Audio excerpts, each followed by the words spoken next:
चलिए आज जो हम लोग टॉपिक पढ़ेंगे क्या पढ़ेंगे? धर्मनिरपेक्ष राज्य। पहले जो हम लोग कल जहाँ तक पढ़ लिए थे उसको थोड़ा बैक में जाके क्या करते हैं, देख लेते हैं। कल जो हम लोग लिखे थे वो कहाँ तक लिखे थे? लिखे होंगे राज्य और धर्म का संबंध। राज्य और धर्म में क्या संबंध है उसको तो हम लोग देखे थे कि जो राज्य क्या हो सकता है, या तो धर्मतंत्र या उसको धार्मिक राज्य बोल सकते हैं, या राज्य दूसरा स्थान पर क्या हो सकता है, धर्म से प्रभावित राज्य। तीसरा क्या हो सकता है, धर्मनिरपेक्ष राज्य। और चौथा जो था सो धर्म विरोधी राज्य। उसमें से तीन को हम लोग पढ़ लिए थे। एक धर्मतंत्र पढ़ लिए थे और धर्म प्रभावित राज्य पढ़ लिए थे और धर्म विरोधी राज्य पढ़ लिए थे। आज जो हम लोग जिस टॉपिक का बात करेंगे वो है आपका धर्मनिरपेक्ष राज्य। और हम लोग इसी को पढ़ने के लिए पूरा बैकग्राउंड जितना कल देखे हैं और आज अभी तक जो क्लास हुआ ये सब इसी चीज़ को क्या करने के लिए, देखने के लिए। तो चलिए इसमें जो हम लोग शुरू करेंगे सबसे पहले इसका क्या लिखेंगे, विशेषता लिखिए। धर्मनिरपेक्ष राज्य का विशेषताएं, धर्मनिरपेक्ष राज्य की विशेषताएं। धर्मनिरपेक्ष राज्य की विशेषताएं, इसका कुछ विशेषता है। पहला लिखिएगा, राजकीय धर्म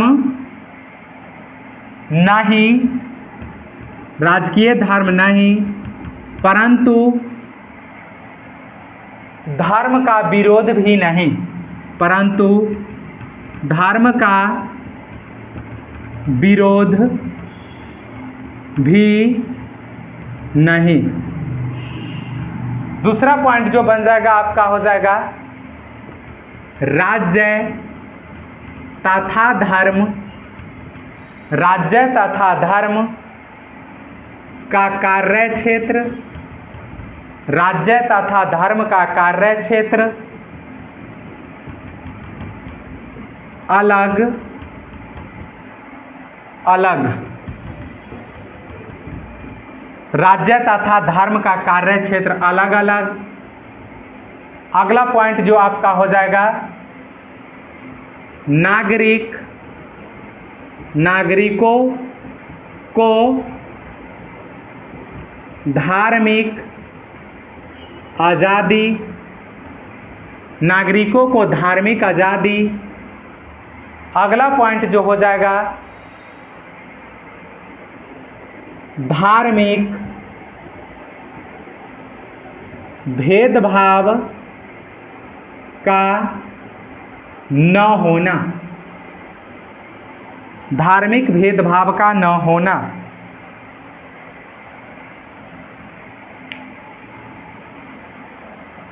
धार्मिक भेदभाव का न होना।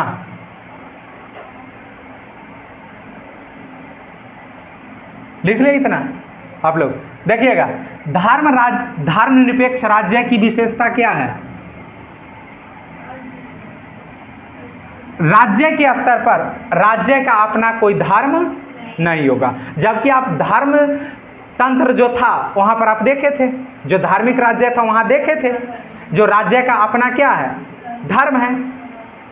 इसका मतलब जैसे मान लो कि जो कुछ राज्य हैं जो अपने ऑफिशियल तौर पर अपने राज्य को क्या करते हैं, किसी धर्म विशेष के लिए क्या करते हैं, प्रमोट करते हैं। जैसे पाकिस्तान, अफगानिस्तान, बांग्लादेश, ये सब क्या है आपका धर्मतंत्र राज्य, मतलब धर्म का उसके ऊपर क्या है, प्रभाव है और खास के धर्म को प्रमोट करता है। लेकिन धर्मनिरपेक्ष में ऐसा कोई कंडीशन नहीं होता है, राज्य को अपना कोई धर्म नहीं है। जैसे भारत को राज्य के स्तर पर अपना कोई धर्म है नहीं है, तो वही कहता है राजकीय धर्म नहीं परंतु धर्म का विरोध भी नहीं। तो भारत का कोई अपना क्या है, धर्म नहीं है, लेकिन भारत किसी का विरोध करता है, कोई भी धर्म का नहीं। धर्मनिरपेक्ष का मतलब हो गया कि जो अगर पॉजिटिव सेंस में यूज करेंगे तो पॉजिटिव सेंस में हो गया कि जो सभी धर्म का एक समान क्या करना, सम्मान करना। इसका मतलब है राज्य के स्तर पर अपना इसका कोई धर्म नहीं है। अगला पॉइंट क्या कहता है, राज्य तथा धर्म का कार्य क्षेत्र अलग अलग होगा। मतलब राज्य ये अलग होगा भाई, धर्म क्या होगा, अलग। इस दोनों में कोई संबंध नहीं होगा। इसका मतलब हो गया क्या, हमारे देश के नीति निर्माण में, राष्ट्र के नीति निर्माण में जब कोई धार्मिक व्यक्ति का एंट्री नहीं होगा, धार्मिक व्यक्ति नहीं जा सकता। आप कहेंगे योगी आदित्यनाथ तो धार्मिक व्यक्ति थे मठ का, तो धार्मिक व्यक्ति होते हुए भी वो किसके माध्यम से चुन के गए हैं, लोकतंत्र के माध्यम से चुन के गए हैं। जैसे अभी मान लो धीरेन्द्र शास्त्री, वो संसद में जाके रूल नहीं बना सकता है, लेकिन अगर वही चुनाव आए लोकसभा का और क्या है, चुनाव में खड़ा हो और जनता उसको क्या करे, चुने, और तब वो सदन में जाके क्या करे, बोले, तब जाके क्या कर सकता है। तो हमारे यहाँ किसी धर्म के व्यक्ति को क्या होता है, राज्य के अंतर्गत या राज्य के क्षेत्र में उसका कोई हस्तक्षेप नहीं होता है। उनका कार्य अलग होता है, धर्म का कार्य अलग है, राज्य का कार्य अलग है। धर्म का कार्य है उनका जो धर्म से रिलेटेड है उसको देखेंगे, और राज्य का कार्य है लॉ एंड ऑर्डर मेंटेनेंस करने का कार्य क्या है, अलग है। उसके बाद नागरिकों की धार्मिक आज़ादी, तो जो धर्मनिरपेक्ष राज्य है वो अपने नागरिक को क्या देता है, धार्मिक आज़ादी देता है। जैसे भारत में आपके पास बाध्यता नहीं है। अगर भारत में आप देख लेंगे आर्टिकल 25 से 28, आर्टिकल 25 से 28 किसका बात होता है, धार्मिक स्वतंत्रता।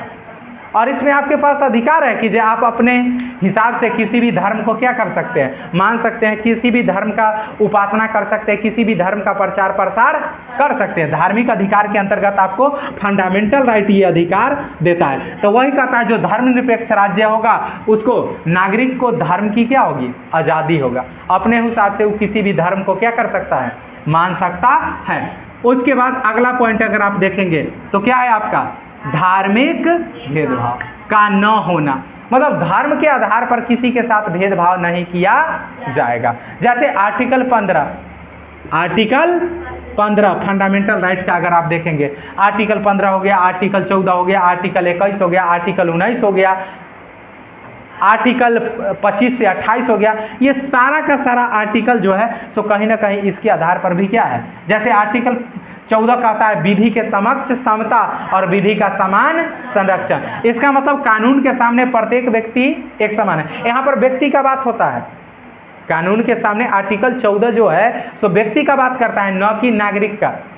व्यक्ति का मतलब हो गया जो भारत में जितने हैं, चाहे वो भारत का है चाहे नहीं है, उस सब शामिल हो गया व्यक्ति में। लेकिन नागरिक में हो गया जिसको राज्य के तरफ से कुछ विशेष अधिकार क्या किया गया है, दिया गया है, तो उसको नागरिक बोलते हैं। लेकिन व्यक्ति में सब आ जाता है। तो आर्टिकल 14 विधि के समक्ष समता और विधि का समान संरक्षण, इसका मतलब वहाँ पर धर्म के आधार पर किसी के साथ भेदभाव नहीं किया जाएगा। ठीक है। फिर आप देखेंगे आर्टिकल 15 तो सीधा कहता है जाति, धर्म, वंश, जन्म स्थान, लिंग, भाषा, इसमें से किसी भी आधार पर किसी के साथ भेदभाव नहीं किया जाएगा। मतलब केवल इसके आधार पर किसी के साथ भेदभाव नहीं किया जाएगा। इसका मतलब धर्म उसमें भी आ जाता है। फिर आर्टिकल 19 देखेंगे, वाक एवं अभिव्यक्ति की स्वतंत्रता।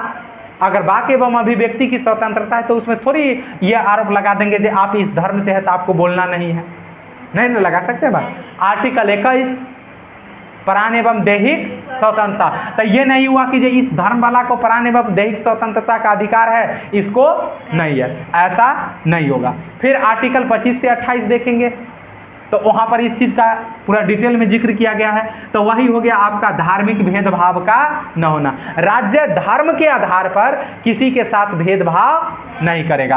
अगर कोई भी राज्य ये सारे विशेषताओं को फुलफिल करता है, इसका मतलब माना जाएगा कि जो वो राज्य क्या है, धर्मनिरपेक्ष राज्य है। आपको भारत के संदर्भ में क्या लगता है, ये सारा क्राइटेरिया भारत फुलफिल करता है कि नहीं करता है? इसका मतलब भारत एक क्या है, धर्मनिरपेक्ष राज्य है। आगे हम लोग देखेंगे जो किस हद तक करता है, कहाँ तक करता है, कहाँ तक राजनीति के स्तर पर देखेंगे, न्यायपालिका के स्तर पर देखेंगे, फिर समाज के स्तर पर देखेंगे जो कहाँ तक ये बात क्या है, सही है। लेकिन धर्मनिरपेक्ष राज्य होने के लिए कम से कम ये 4-5 क्राइटेरिया क्या है, निर्धारित होना चाहिए। यहाँ तक कोई दिक्कत? अब इसका हम लोग मॉडल का बात करेंगे। किसका? मॉडल का। अगर मॉडल का बात करेंगे धर्मनिरपेक्षता के मॉडल का, तो इसका भी कै गो मॉडल है? 2 मॉडल है। एक मॉडल है आपका कठोर, कठोर या इसको उग्र बोलते हैं, या इसको नकारात्मक, बात है, ठीक है। उसके बाद या निगेटिव, ठीक है। इधर हो जाएगा आपका उग्र है, यहाँ उदार हो जाएगा, उदार हो सकता है। उसके बाद क्या हो सकते हैं? उदार हो सकता है, और सकारात्मक, उदार, सकारात्मक और विनम्र हो सकते हैं। तो धर्मनिरपेक्षता में भी ये 2 तरह का क्या है? मॉडल है। तो आप इसको लिख लेंगे। और इसमें जो होगा, जो कठोर होगा, इसमें होगा धर्म से पूर्णता दूरी, धर्म से पूर्णता दूरी। इसका मतलब धर्म और राज्य में 36 का आंकड़ा होगा। गांव देहात में ऐसा भाषा सुने हैं ना, मतलब नहीं, कोई लिंक नहीं बैठेगा। इसके लिए डायग्राम आप ये प्रयोग कर सकते हैं, इसके बीच में कोई लिंक नहीं है, बहुत दूर दूर तक कोई संबंध नहीं है। एक हो गया धर्म और एक हो गया राज्य।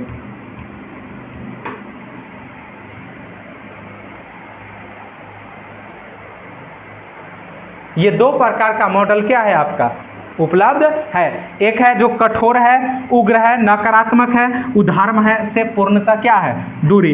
अगर इसका एग्जाम्पल आपको लिखना है तो इसका एग्जाम्पल वर्तमान में आप फ्रांस ले सकते हैं। वर्तमान में किसको ले सकते हैं? फ्रांस। फ्रांस भी धर्मनिरपेक्ष राज्य है, लेकिन कैसा धर्मनिरपेक्ष है? कठोर, उग्र, नकारात्मक, निगेटिव। सकारात्मक में आप लिख सकते हैं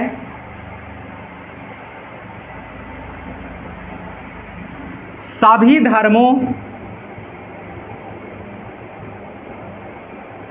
धर्मों से निकटता तथा सभी के साथ समान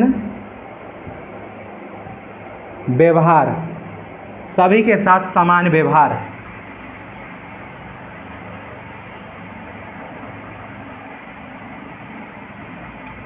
सभी के साथ समान व्यवहार। देखो घपला यहीं पर होता है, घपला यहीं पर होता है। तो जो नकारात्मक मॉडल है इसको बोला जाता है धर्म निरपेक्ष। इसको क्या बोला जाता है? धर्म निरपेक्ष। और इसको बोला जाता है पंथ। यह घपला होता है दोनों, और व्यक्ति समझ नहीं पाता है। और इसका अर्थ हो गया क्या? पंथ निरपेक्ष, और इसका मतलब हो गया धर्म निरपेक्ष।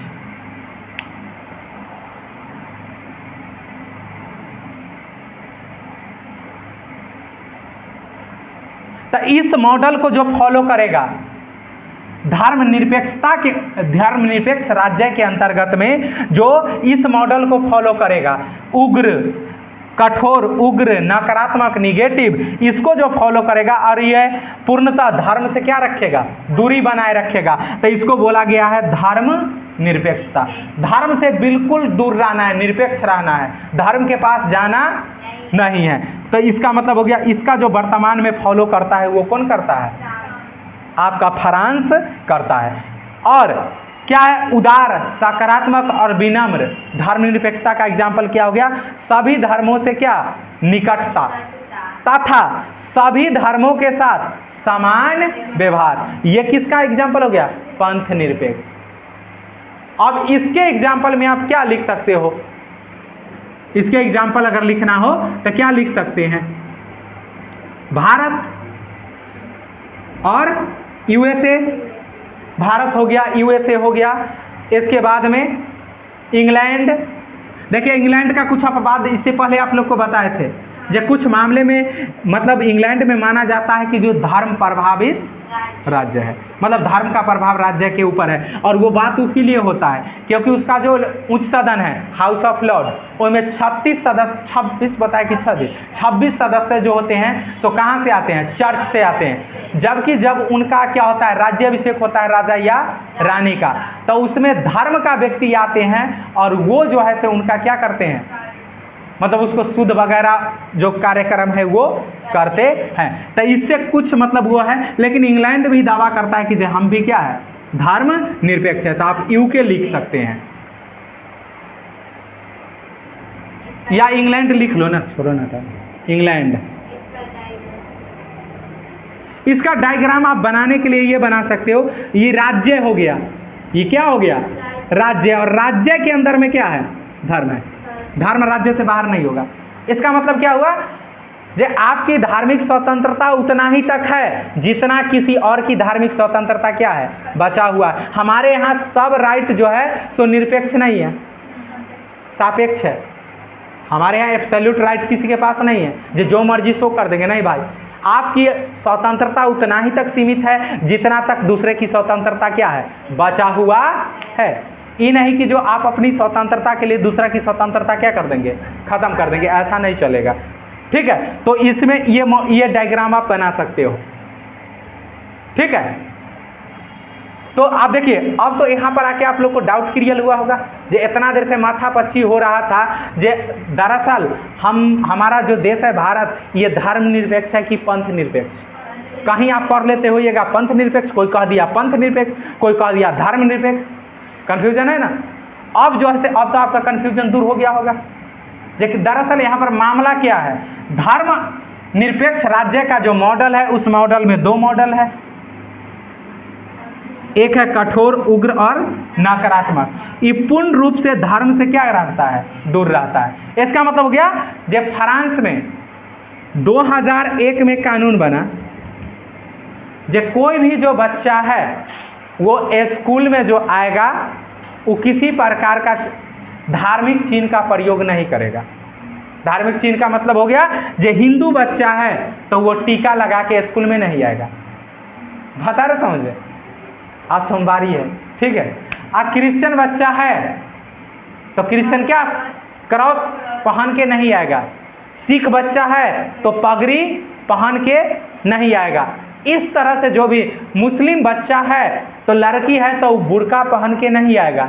बात आ रहे समझ में। अगर लड़का है तो जालीदार टोपी पहन के नहीं आएगा। ये सब चीज़ पर वहाँ पर 2001 में स्कूल पर क्या लगाया गया, पाबंदी लगाया गया। फिर आप देखेंगे तो 2004 में वहाँ कॉलेज में ये हॉस्पिटल में पाबंदी लगाया गया। पहले कहाँ, स्कूल में 2001 में, 2004 में लगा दिया गया पाबंदी कहाँ, हॉस्पिटल में। और कहा कि आप हॉस्पिटल में भी किसी प्रकार का धार्मिक चिन्ह पहन के क्या करेंगे, नहीं जाएंगे। उसके बाद 2011 में लिख दिया जब कोई भी सार्वजनिक स्थान पर आप क्या करेंगे, किसी प्रकार का धार्मिक चिन्ह नहीं चलेगा। और खास के बुर्का को बैन कर दिया। और बुर्का को बैन करने का रीजन ये था, जब 4 व्यक्तियों ने बुर्का पहन के आया और बैंक को लूट लिया। और ऐसा कृत्य वहाँ पर होना बड़े पैमाने पर क्या हो गए थे, शुरू हो गए थे। जब बुर्का में कोई आता था, और घटना एक बार क्या हुआ, हॉस्पिटल में बुर्का पहन के 4 गो अपराधी चला गया और डॉक्टर को और नर्स को मार दिया। इसीलिए वो और खौफ खाने लगे इससे, और बुर्का को पूरी तरह से 2011 में कानून ही बना दिया, जो किसी भी सार्वजनिक स्थान पर, किसी भी सार्वजनिक स्थान, मतलब समझ सकते हैं, रोड हो गया, मेट्रो हो गया, बस हो गया, बस स्टेशन हो गया, स्कूल हो गया, कोचिंग हो गया, जहाँ भी भीड़ भाड़ लगता है वो सारे स्थान पर बुर्का पहन के कोई नहीं जाएगा। घर में पहनो, घर में पहन के रहो, लेकिन बाहर पहन के ये निकलना, अगर निकलेंगे तो राज्य सीधे फांसी पर टांग देगा। जहाँ पकड़ा जाएंगे राज्य सीधे क्या करेगा, फांसी पर टांग देगा। तो ये इसका मतलब हो गया, ये पूर्ण रूप से ये क्या हो गया, धर्म से दूर हो गया। हमारे यहाँ क्या होता है, बजरंग दल हो जाते हैं, बजरंग दल निकलता है ना। फिर अभी दुर्गा पूजा का जुलूस निकल जाएगा, सरस्वती पूजा का जुलूस, मुहर्रम का जुलूस निकल जाएगा, अंबेडकर जयंती का जुलूस निकल जाएगा, बुद्ध जयंती का जुलूस निकल जाएगा। बात आ रहा समझ में? वहाँ ये सब नहीं चलते हैं। धर्म को घर में रखो संजोग के, रोड पर निकलोगे तब बेमौत मारे जाओगे। और एक धर्म के ऊपर नहीं, सारे धर्म के ऊपर। लेकिन खास के ये बुर्का को 2011 में क्या कर दिए, सारे सार्वजनिक स्थान पर आपको नहीं जाना। इसका मतलब है बुर्का पहनना भी है तो पहन के घर में रहो। अब वहाँ के मुसलमान को लगता है हाय दया ये क्या हो गया, मतलब हम जिसके लिए पहनते थे जो बाहर में हमको कोई नहीं देखे, हम सबको देखे। अब तो ऐसा कर दिया ये सरकार जो हमको सब देखेगा, घर में तो दिखाना ही है सबको, लेकिन बाहर में ना नहीं दिखाना था। सरकार ऐसा कर दिया जो बाहरों में दिखाओ। ठीक है, इसका मतलब क्या हुआ, ये पर्सपेक्टिव के आधार पर क्या हुआ, यहाँ पर बैन हो गया। इसका मतलब यहाँ पर आप देखा जाता है जो फ्रांस जो हो गया से पूरी तरह से क्या हो गया, धर्म निरपेक्ष, धर्म बिल्कुल दूर रहेगा। किसी ऑफिस वगैरह में भी आप क्या कर सकते हैं, किसी प्रकार का धार्मिक चिन्ह वगैरह पहन के नहीं जाएंगे। इसका मतलब क्या, धर्म बिल्कुल अलग और राज्य बिल्कुल अलग। अब आ जाओ यहाँ पर, और यहाँ पर कोई धर्म के नाम पर राइट होंगे, बाकी चीज होंगे, तो राज्य बीच में जाता भी नहीं है। जैसे आपके यहाँ हिंदू और मुस्लिम में अगर मान लीजिए जो दुर्गा पूजा के भसान का जुलूस निकला और किसका, मुहर्रम का जुलूस निकला, और दोनों में राइट हो गया, दंगा हो गया, तो उस कंडीशन में उसको कंट्रोल करने के लिए कौन आएगा? अगर वहाँ कर लिए हैं तो आएगा भी नहीं राज्य, क्योंकि राज्य पहले आपको परमिशन नहीं देता, मरो अपना देख लो, हम नहीं आएंगे बीच में, क्योंकि पहले हम क्या कर चुके हैं। और उसके बाद जितना इसमें पकड़ाएगा उस सबको फांसी पर लाते थे, तुमको बोला कौन निकलने के लिए? तो मतलब ये सब समस्याएं है। ठीक है, और वही ये इस मॉडल का बात कर लेंगे जो सकारात्मक है, उदार है और विनम्र है, उसका बात कर लेंगे। तो इस सभी धर्मों के साथ निकटता रखता है। बात आ रहा समझ में? सभी धर्म का बराबर क्या करता है, सम्मान करता है, सभी के साथ बराबर व्यवहार करता है, सम्मान व्यवहार करता है। इसका मतलब हो गया, जो ये क्या हो गया, पंथ निरपेक्ष, सभी पंथों से मिलावट रखता है। मतलब राज्य का अपना कोई पंथ नहीं है, लेकिन सभी के साथ अच्छा व्यवहार क्या है, करता है। जैसे एग्जाम्पल के तौर पर समझिए ना, जैसे इस मॉडल का बात करते हैं। इस मॉडल में पहले इस मॉडल में अगर मान लो यहाँ का एक कोई जिला प्रशासक होंगे, डीएम होंगे, क्या होंगे, यहाँ का कोई जिला है, वहाँ का डीएम है फ्रांस का, और वहाँ हुआ क्या कि जो मान लो कि जे वहाँ पर जो भी होते होंगे, जो भी फेस्टिवल होते होंगे, ऐसा हुआ कि जो दो धर्म का फेस्टिवल एक के दिन हो गया। मान लो वहाँ भी ईद होबे करे होंगे ना, मुहर्रम, मान लो वहाँ मुहर्रम हुआ सो, और मान लो कि जे कोई भी पूजा, मान लो ना कि जो वहाँ पर भी ईसा मसीह का मान लो कि जो वहाँ पर क्या था, जन्मदिन था, और दोनों जुलूस निकाला। जुलूस निकालने के लिए दोनों गया परमिशन लेने किससे, राज्य से। राज्य का मतलब डीएम से परमिशन लेगा, जब हमको जुलूस निकालना है, ये करना है, इसके लिए आपका क्या कहना है। तो राज्य परमिशन देगा कि पहले उसको बुला के लग में पहले उसको क्या करेगा, स्वागत करेगा। मतलब लाठी से कि आरती से, लाठी से, और फिर हो सकता है तो हवालातों में बंद कर देगा। लेकिन भारत में वैसा कंडीशन, मतलब जहाँ ये मॉडल होंगे वहाँ पर ऐसा कंडीशन नहीं है। जैसे मान लो कि जो भारत का बात कर लो, क्योंकि भारत आप देख लिए हैं जो इस मॉडल में शामिल है। जैसे भारत के किसी जिला, मान लो वैशाली जिला में है आप, वैशाली जिला का डीएम जो भी है, और मान लो दुर्गा पूजा है और उसी के भाषण के दिन क्या है, मुहर्रम भी है, दुर्गा पूजा के भाषण का, और उस दोनों का जुलूस एक ही दिन निकलेगा, डेट एक ही है, और दोनों परमिशन के लिए पहुंचा है कहाँ, डीएम साहब के पास, डीएम साहब के पास पहुंचा है।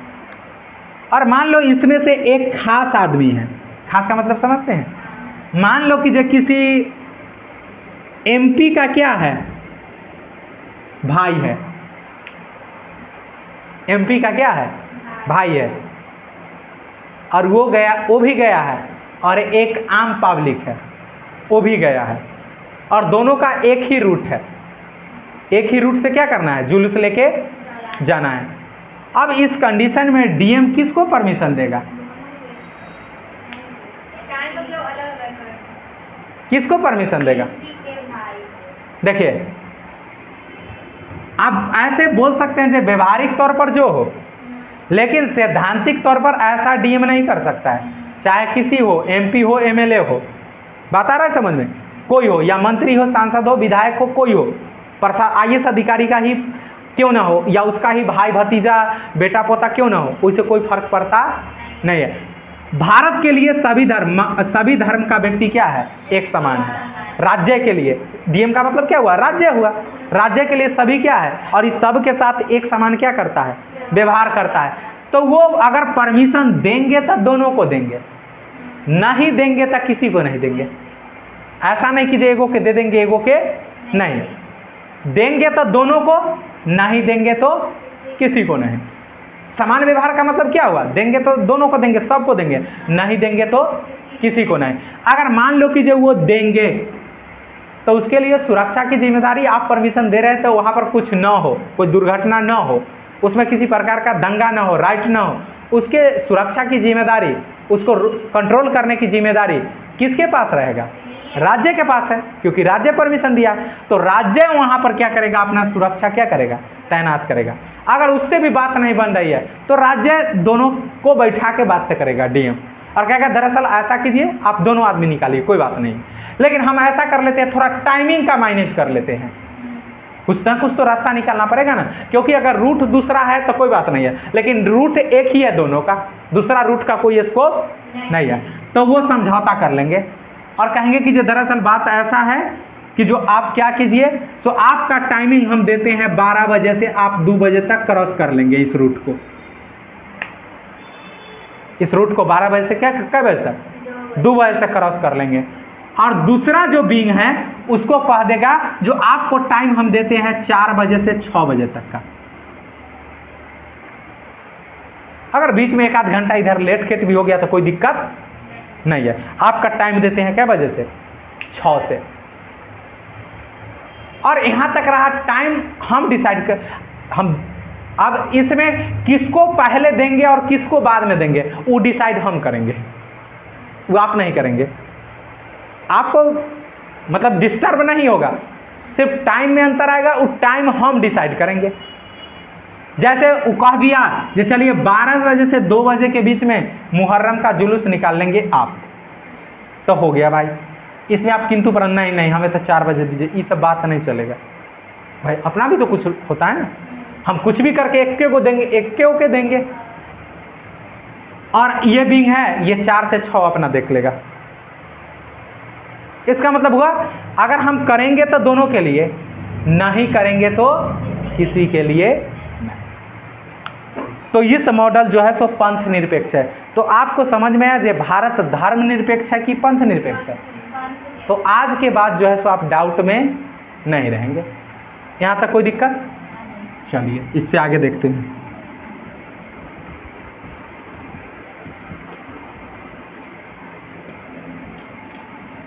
आपको लगता है अब तो हो गया, जब तो भारत का जान लिया और इसी के लिए तो 2 दिन से माथा पच्ची हो रहा था, लेकिन अभी कुछ हुए नहीं है।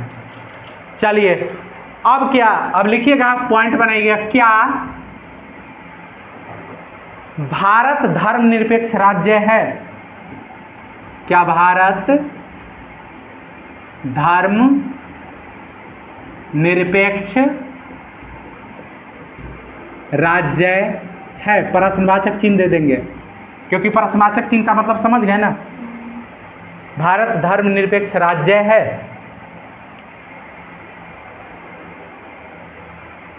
भारत धर्मनिरपेक्ष राज्य है। पहले लिख लीजिए इसमें पॉइंट, राजकीय धर्म, राजकीय धर्म, राजकीय धर्म, राजकीय धर्म, राजकीय धर्म तथा राष्ट्रीय प्रतीक, राजकीय धर्म तथा राष्ट्रीय प्रतीक, राष्ट्रीय प्रतीक, ब्रैकेट में मुद्रा, ब्रैकेट में मुद्रा, मुद्रा कॉमा झंडा, मुद्रा कॉमा झंडा, ईटीसी, अब ब्रैकेट बंद कर दीजिएगा, के स्तर पर, के स्तर पर, के स्तर पर, स्तर पर धर्म को स्वीकार, धर्म को स्वीकार, धर्म को स्वीकार नहीं करता है, धर्म को स्वीकार नहीं करता है, धर्म को स्वीकार नहीं करता है, अतः धर्मनिरपेक्ष राज्य है, अतः धर्मनिरपेक्ष राज्य है, अतः धर्मनिरपेक्ष राज्य है।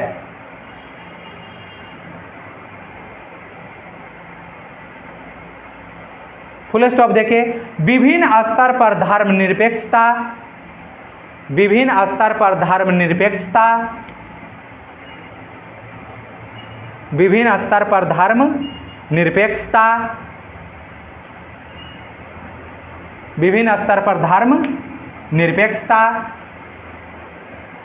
देखिए, अगर हम लोग क्या देखेंगे, राजकीय धर्म तथा राष्ट्रीय प्रतीक, इसमें अगर हम लोग देखेंगे तो हमारे देश का क्या हो गया, जैसे मुद्रा हो गया, मुद्रा हो गया, तो हमारे देश के मुद्रा पर अगर देखेंगे, भारत की मुद्रा पर, तो क्या किसी देवी देवता का नाम लिखा हुआ है? क्या किसी भगवान का फोटो लिखा है? नहीं है। इसका मतलब हमारा जो मुद्रा है वो भी दिखाता है कि जो हम राजकीय स्तर पर क्या है, धर्म निरपेक्ष है। राजकीय स्तर पर हम क्या है, धर्म निरपेक्ष है। उसके बाद अगर आप बात करेंगे किसका, राजकीय झंडा का, तो हमारे झंडा में किसी प्रकार के देवी देवता, किसी धर्म का कोई ऐसा सिंबल है जो धर्म विशेष के तरफ संकेत करता हो? नहीं। तो आप बोल सकते हैं कि राजकीय धर्म या राष्ट्रीय प्रतीक के स्तर पर जो है सो हम धर्मनिरपेक्ष दिखते हैं, और धर्मनिरपेक्ष है भी, उसमें कोई किंतु परंतु का बात नहीं है। लेकिन और अन्य स्तर पर भी आपको क्या करना पड़ेगा, धर्मनिरपेक्षता को देखना पड़ेगा। तो वही लिखाया गया है जो विभिन्न स्तर पर धर्मनिरपेक्षता की, विभिन्न स्तर पर धर्मनिरपेक्षता। इसका मतलब है झंडा के स्तर पर तो नहीं है, मुद्रा के स्तर पर तो नहीं है भारत में, लेकिन अमेरिका जैसे यूएसए भी घोषणा करता है कि जो हम भी क्या है, धर्मनिरपेक्ष है। लेकिन आप जो अमेरिका का जो डॉलर है, उस डॉलर को जो भी डॉलर लेंगे और उसको देखेंगे तो उस डॉलर पर लिखा हुआ है God B trust, God B trust. इसका मतलब क्या, मैं ईश्वर में क्या करता हूं, विश्वास करता हूं। अब बात आ रहा है कुछ समझ में, मैं ईश्वर में विश्वास करता हूं। बैठ जाओ, कहीं बैठ जाओ ना, अरे वहीं तो बैठो, देखो तो। इसका मतलब मैं ईश्वर में क्या करता हूं, विश्वास करता हूं। भारत के मुद्रा पर ऐसा कहीं भी लिखा नहीं है, ठीक है। तो भारत में ऐसा दिखता नहीं है। अब हम लोग देखते हैं इसका विभिन्न स्तर क्या सब है।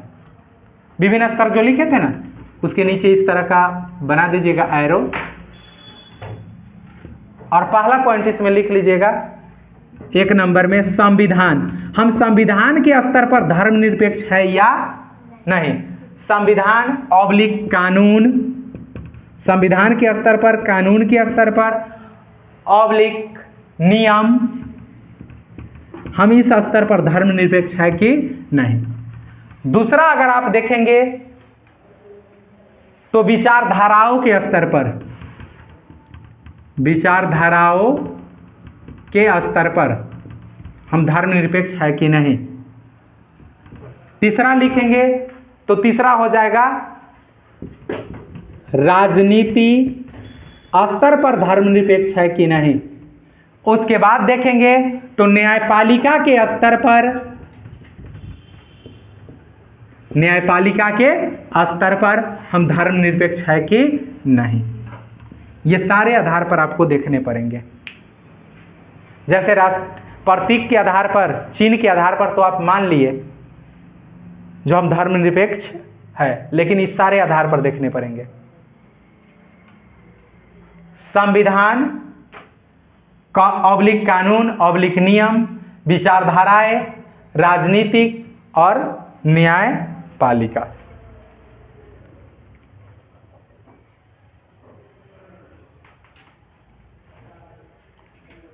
हो गया यहां तक?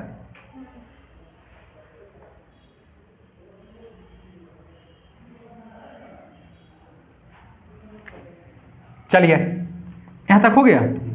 लिखिएगा इसमें। सबसे पहले आप कहां देखेंगे? भारत के संविधान के प्रस्तावना में। सबसे पहले तो आपको संविधान खोलते हैं तो वहां ही मिल जाता है। प्रस्तावना में ये क्या कहता है?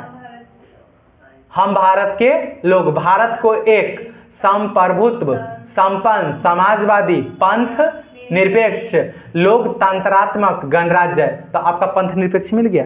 तो एक तो प्रस्तावना में आप क्या है, इसका मतलब है संविधान के स्तर पर प्रस्तावना में हो गया। उसके बाद में और प्रस्तावना में जो 3 शब्द 42वां संविधान संशोधन के तहत लिखा गया था, कौन कौन 3 शब्द? समाजवादी, अखंडता और पंथ निरपेक्षता। तो प्रस्तावना में 3 शब्द जोड़े गए थे। कौन सब? पंथ निरपेक्ष, दूसरा समाजवादी और तीसरा अखंडता। अखंडता। और इसको जो संविधान में शामिल किया गया था 42वां संविधान संशोधन, 42वां संविधान संशोधन 1976 में। ठीक है। तो आप संविधान के स्तर पर प्रस्तावना में आप क्या देख सकते हैं? आपको पंथ निरपेक्ष जैसा शब्द क्या है? जोड़ा हुआ है। फिर अगर आप बात कर लेंगे तो मौलिक कर्तव्य में भी ऐसा क्या किया गया है? जैसे मूल अधिकार में संविधान का अगर आप देखेंगे मौलिक अधिकार या मूल अधिकार, मूल अधिकार में देखेंगे तो आर्टिकल कहां से? 25 से 28 तो मुख्य रूप से है ही। आर्टिकल 25 से 28। फिर आर्टिकल आप 14 भी देख लेंगे तो उसमें भी मिल जाएगा। फिर आर्टिकल 15 में भी मिल जाएगा, आर्टिकल 21 में भी मिल जाएगा, आर्टिकल 19 में भी मिल जाएगा। ये सारे आधार पर जो है सो आपका क्या है, मतलब धर्मनिरपेक्षता का पॉइंट देखने को आपको क्या होता है? मिलता है।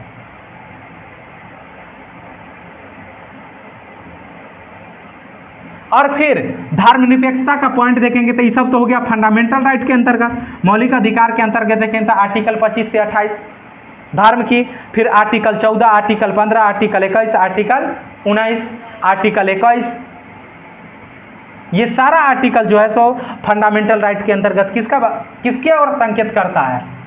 धर्मनिरपेक्षता की ओर भी संकेत का, बाकी चीज के साथ साथ उधर की तरफ भी क्या है? करता है। अगर यही संविधान में देखेंगे तो संविधान में एक है आपका डीपीएसपी, डीपीएसपी राज्य का नीति निदेशक तत्व। इसके अंतर्गत में भी देखेंगे एक आर्टिकल नंबर कितना? 44। आर्टिकल नंबर 44 किसका बात करता है? Uniform civil code, UCC, uniform civil code, समान नागरिक संहिता। मतलब सभी नागरिक के लिए क्या होना चाहिए? एक जैसा कानून होना चाहिए। ये भी किसको दर्शाता है? अरे धर्मनिरपेक्षता को दर्शाता है। भाई धर्म के आधार पर अलग अलग क्यों कानून होना चाहिए? हम एक ऐसा कानून क्यों ना बनाए जो सभी धर्म के लिए क्या हो? बराबर हो, सभी धर्म से क्या हो? निरपेक्ष हो। तो डीपीएसपी के अंतर्गत में आप देख लेंगे इसको। फिर एक आर्टिकल अगर आप देखेंगे तो आर्टिकल 25 के अंतर्गत, 325 के अंतर्गत। तो ये सारा प्रावधान आपको कहां देख रहे हैं? ये सारा प्रावधान बता रहा है जो भारत क्या है? धर्मनिरपेक्ष राज्य है। संविधान के स्तर पर तो आपको देखने को क्या होता है, मिलता है। आर्टिकल 44 में लिख लेंगे समान नागरिक संहिता यूसीसी। इस पर एक इसको भी पढ़ाया जाएगा। आप लोग को यूसीसी नहीं ना पढ़ाए हैं? पढ़ा देंगे। ये भी बहुत लंबा डिबेट है, कम से कम 5 घंटा। ठीक है, ये इस बार सरकार गठित हुआ है तो मुद्दा थोड़ा क्या हो गया है, शांत पड़ गया है। बता रहे समझ में? शांत पड़ने का रीजन है कि सरकार इस बिल को पारित करने के लिए जिस अवस्था में चाहिए उस अवस्था में आया नहीं। इसलिए कहा जाता है बाबू, समय रहते छप्पर की मरम्मत करा लेना चाहिए। छप्पर, छत की मरम्मत करा लेना चाहिए। मतलब सही वक्त रहते छत की मरम्मत क्या है, करा लेनी चाहिए। इनके पिछले बार इनके पास बहुमत था इतना जो इस चीज़ को क्या है, करवा सकते थे, लेकिन इन्होंने रखा। अगला बार क्या करेंगे देखेंगे। हो गया, देख लिए। क्योंकि जिस परिस्थिति में सरकार है उस परिस्थिति में आपका यूसीसी का मुद्दा हो गया, वन नेशन वन इलेक्शन का मुद्दा हो गया, ये सब मुद्दा पॉसिबल क्या है, नहीं है। क्योंकि ये सब बड़े मुद्दे हुए और आज से नहीं, ये सब देश की आज़ादी के बाद से ये सब मुद्दा क्या है, चर्चा में है। मतलब इसका देख, वन नेशन वन इलेक्शन बाद का मुद्दा है, लेकिन यूसीसी तो क्या है, यूसीसी को तो बाबा साहेब अम्बेडकर चाह रहे थे कि जो उसी समय ला दे, लेकिन अब एक व्यक्ति को चाहने से क्या होगा, बाद में भी वो चाहे कि जो ऐसा कर दे, लेकिन दरअसल मुद्दा ऐसा हुआ कि जो मतलब बात क्या हुआ, नहीं बन पाया, जिसके कारण आप देखेंगे तो अंत में वो कैबिनेट से क्या कर दिए थे, विधि मंत्री थे और कैबिनेट से अंत में इस्तीफा दे दिए। और वो कहे थे कि जो नेहरू जी मंत्री के साथ असिस्टेंट के तरह व्यवहार करते हैं, मंत्री को मंत्री नहीं समझते हैं, मंत्री को क्या समझते हैं, अपना असिस्टेंट समझते हैं। और जाओ रखो तू लोग मंत्रालय बाहर में जाए, हमें ज़रूरत नहीं है, हमें किसी का असिस्टेंट बन के जीना नहीं है, और रिजाइन मार दी।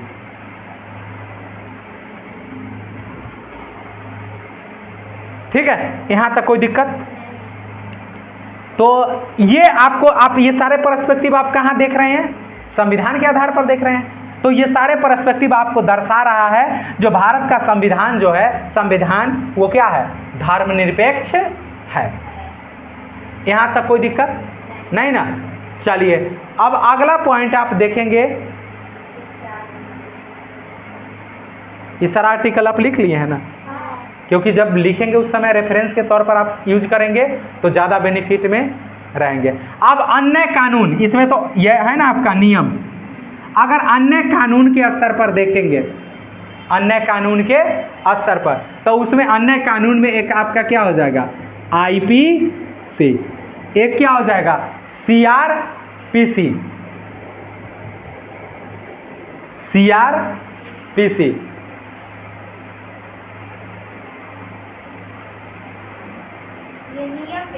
हाँ, देखिए अब इस सब का अभी पता है कि जो आपको 3 नए कानून आ गए और इस सब को रिप्लेस कर दिया गया, लेकिन प्रावधान अभी भी क्या है, उसके अंतर्गत में है, सारे थोड़ी हटा दिए गए हैं। उसी को क्या है, जिस चीज़ को लगा कुछ चीज़ को क्या कर दिया गया है, चेंज कर दिया गया है। तो इस स्तर पर भी इसके अंदर में भी देखेंगे तो आपको कुछ क्या है देखने को मिलता है। फिर एक हो गया आपका इंडियन एविडेंस एक्ट। तो कानून के स्तर पर भी देखेंगे तो कई जगह आपको धर्मनिरपेक्षता देखने को क्या होता है, मिलता है। फिर आप देखेंगे एक हो गया आपका सबसे अच्छा जो है special marriage act. Special marriage act देखेंगे तो वहाँ पर आपको देखने को मिलता है। फिर आप देखेंगे भारतीय उत्तराधिकार अधिनियम, तो वहाँ पर धर्मनिरपेक्षता देखने को मिलता है, उत्तराधिकार अधिनियम, उत्तराधिकार अधिनियम। फिर आप देखेंगे एक है ऑथ एक्ट, तो ये सब कानून है ना, ऑथ एक्ट, ऑथ एक्ट का मतलब समझते हैं ना, जो भी है जिनको क्या किया जाता है, शपथ दिलवाया जाता है, जितने प्रशासनिक अधिकारी हैं या जितने संवैधानिक पद पर हैं उन सबको क्या करवाया जाता है, ऑथ एक्ट के तहत ही तो क्या करवाया जाता है, उनको शपथ ग्रहण करवाया जाता है। तब क्या शपथ ग्रहण करवाया जाता है तो उनको किसी प्रकार के धार्मिक ग्रंथ वगैरह पर हाथ रखवाया जाता है, कि संविधान पर रखवाया जाता है। क्या हद स्थिति है, मैं धार्मिक ग्रंथ का बात कर रहा था। नहीं, वो अब किसी भी कोर्ट में ऐसा नहीं होता है जो गीता पर या किसी धार्मिक ग्रंथ पर हाथ रख के आपको कसम खाना है। अगर ऐसा कोई कोर्ट में हो रहे हैं तो समझ जाओ वो जज साहब जो है ना, वो पुराने जमाने के रूढ़िवादी व्यक्ति हैं, उनका आज तक मानसिकता बदला नहीं है। नहीं, संविधान के सीधे आप जाइए तो बोलिए, मैं जो भी बोलूँगा सत्यनिष्ठा ईमानदारी के साथ सच कहूँगा, सच के सिवा झूठ, भले अंदर अंदर कहिएगा, जो कहूँगा झूठ ही कहूँगा, झूठ के अलावा कभी सच नहीं कहूँगा। अंदर से तो यही चलते रहता है, चाहे जो हो जाए, अंदर से तो यही चलते रहता है। लेकिन अब सब क्या बोलता है, जो भी कहूँगा सच कहूँगा, सच के सिवा कुछ नहीं कहूँगा, सच के सिवा सब कुछ कहूँगा। अब आप जैसे ये उसका व्याख्या कीजिए, ठीक है। तो ये तो ओथ एक्ट में देखेंगे तो किसी प्रकार के न किसी देवी का नाम लिया जाता है न किसी देवता का। हाँ, कोई लेता है तो कहता है मैं ईश्वर में विश्वास करता हूँ, और ईश्वर पर किसी भी धर्म का एकाधिकार क्या है, नहीं है, इतना बोल सकते हैं। लेकिन इससे ईश्वर बोल देने से किसी को, और कोई ईश्वर बोल दे, गॉड बोल दे, तो इससे तो किसी का एकाधिकार नहीं ना हुआ भाई। तो ओथ एक्ट में भी देखेंगे। फिर स्पेशल मैरिज एक्ट है, ये भी धर्मनिरपेक्षता को दर्शाता है। अगर दरअसल एक तो आपका होता है कि जो अपना जो मैरिज का सिस्टम होता है उसके अकॉर्डिंग आपका स्पेशल मैरिज एक्ट है। स्पेशल मैरिज एक्ट के अंतर्गत, जिसको कोर्ट मैरिज भी आप बोलते हैं, स्पेशल मैरिज एक्ट के अंतर्गत अगर आप कोई शादी करता है तो उसमें सिर्फ देखा जाएगा व्यक्ति का एज, दोनों कपल का एज देखा जाएगा। तो अब तो है वर्तमान में लड़की के लिए भी 21, लड़का के लिए भी 21। तो सीधे आप जाएंगे कोर्ट में ना शादी करने, तो जज साहब ना आपसे जाति पूछेंगे, न धर्म पूछेंगे, न समुदाय पूछेंगे, न गोत्र पूछेंगे, कुछ नहीं पूछेंगे। सिर्फ आपका क्या चेक किया जाएगा, एज पूरा कर रहे हैं, आपका शादी हो जाएगा, और वो होगा स्पेशल मैरिज एक्ट के अंतर्गत। यहाँ तक कोई धर्म वगैरह का जिक्र नहीं हुआ। इसका मतलब नियम के आधार पर भी आपको। फिर इंडियन एविडेंस एक्ट है, साक्ष्य अधिनियम, भारतीय साक्ष्य अधिनियम। अगर कोई अपराध किया है तो कोई भी व्यक्ति अपराध करेगा, उसके लिए जो साक्ष्य जुटाना है, साक्ष्य उसी कानून के तहत जुटाया जाएगा। ये भी धर्मनिरपेक्षता को क्या करता है। अगर आईपीसी का कुछ कानून देखेंगे, सीआरपीसी का, तो उसमें क्या है, जो अगर कोई हिंदू व्यक्ति जो क्राइम कर दिया है वही क्राइम कोई मुसलमान करेगा तो दोनों पर सेक्शन बराबर लागू होंगे। इसका मतलब है जो कानून के स्तर पर भी आप देखेंगे तो बहुत सारा धर्मनिरपेक्षता आपको देखने को क्या होता है, मिलता है। तो संविधान के स्तर पर, कानून के स्तर पर हम बोल सकते हैं जो भारत क्या है, धर्मनिरपेक्ष है। यहां तक किसी को कोई दिक्कत? नीचे नोट में लिख लेना। उसके बाद एक और है भाई, अगर इसी में लिख लेंगे अन्य कानून, अन्य कानून।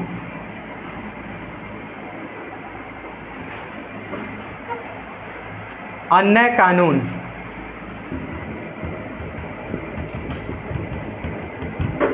अन्य कानून, ठीक है। तो अन्य कानून में एक है आपका जनप्रतिनिधित्व अधिनियम, जिसको बोलते हैं रिप्रेजेंटेटिव पीपल एक्ट। जनप्रतिनिधित्व अधिनियम, ये एक्ट जो है सो आपका एक है, कुछ पार्ट हिस्सा है उसका। एक एक्ट है 1950 का और एक है 1951 का, दो एक्ट है। रिप्रेजेंटेटिव पीपल्स एक्ट जो है से दो है, जिसको हिंदी में बोलते हैं जनप्रतिनिधित्व अधिनियम। इसका जो आप देखेंगे सेक्शन नंबर 100 कितना, 23,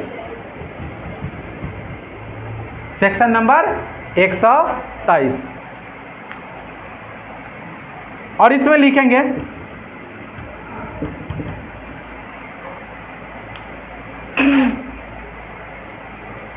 123 में है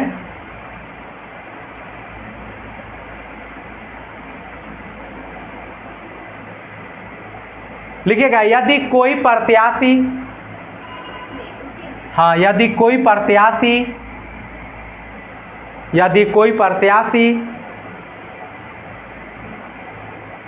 कोई प्रत्याशी धर्म के आधार पर, यदि कोई प्रत्याशी धर्म के आधार पर, यदि कोई प्रत्याशी धर्म के आधार पर, कोई प्रत्याशी धर्म के आधार पर वोट देने, धर्म के आधार पर वोट देने या न देने, देने या न देने की अपील करता है, देने या न देने का अपील करता है, अपील करता है, और यह न्यायालय में, और यह न्यायालय में, और यह न्यायालय में साबित होता है, और यह न्यायालय में साबित होता है, साबित होता है, तो उसके निर्वाचन को, तो उसके निर्वाचन को, तो उसके निर्वाचन को अवैध घोषित कर दिया जाएगा, उसके निर्वाचन को अवैध घोषित कर दिया जाएगा, उसके निर्वाचन को अवैध घोषित कर दिया जाएगा, उसके निर्वाचन को अवैध घोषित कर दिया जाएगा।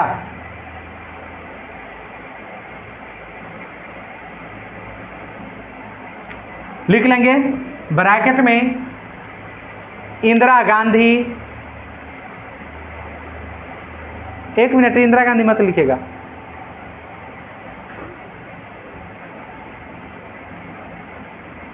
राजनारायण, राजनारायण, राजनारायण बाद भारत संघ, राजनारायण बाद भारत संघ, राजनारायण बाद भारत संघ,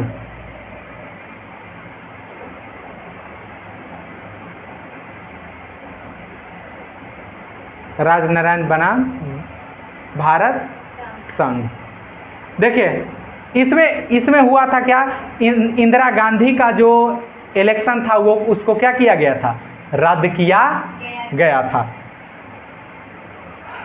और इसका और एक आर्टिकल और लिख लो, उसके बाद समझाएंगे। इसी में लिखिएगा सेक्शन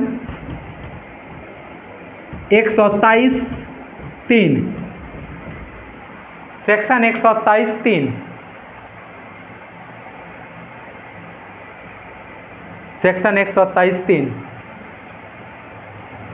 चुनाव प्रक्रिया में, चुनाव प्रक्रिया में, चुनाव प्रक्रिया में, चुनाव प्रक्रिया में धर्म के आधार पर, चुनाव प्रक्रिया में धर्म के आधार पर, धर्म के आधार पर भेदभाव, भेदभाव, भेदभाव निषिद्ध, निषिद्ध, भेदभाव निषिद्ध। ठीक है, देखिए आपका एक रिप्रेजेंटेटिव्स पीपल्स एक्ट 1951 का जो ये क्या है आपका कानून है, इसका सेक्शन नंबर आप देखेंगे ये वही है, चुनाव के बारे में ये टोटल बात करता है। चुनाव की जो जितने प्रक्रियाएं होती है वो सारा प्रक्रिया किस एक्ट के तहत होता है, जनप्रतिनिधित्व अधिनियम, रिप्रेजेंटेटिव्स पीपल्स एक्ट 1951 और 50 का है, उसके अकॉर्डिंग होता है। उसमें एक सेक्शन देखेंगे तो सेक्शन नंबर कितना 123। इसमें 123 में क्या कहा गया है कि जो कोई भी व्यक्ति अगर धार्मिक आधार पर चुनाव लड़ता है और उस चुनाव में अगर वो जीत जाता है, मतलब धर्म को मुद्दा बना के क्या करता है, चुनाव लड़ता है और चुनाव क्या करता है, जीत जाता है, तो उसका चुनाव क्या कर दिया जाएगा, अवैध घोषित कर, न्यायालय द्वारा अवैध घोषित कर दिया जाएगा। आर्टिकल यही 127(3) है यह सेक्शन। इसमें कहा गया है कि कोई भी व्यक्ति धर्म के आधार पर वोट क्या कर सकता है, नहीं मांग सकता है। अगर धर्म के आधार पर अगर वो वोट मांगा जाएगा तो उसको क्या माना जाएगा, निषिद्ध माना जाएगा, मतलब गैर कानूनी माना जाएगा। इसका मतलब है कि कोई व्यक्ति धर्म के आधार पर क्या होता है, वोट।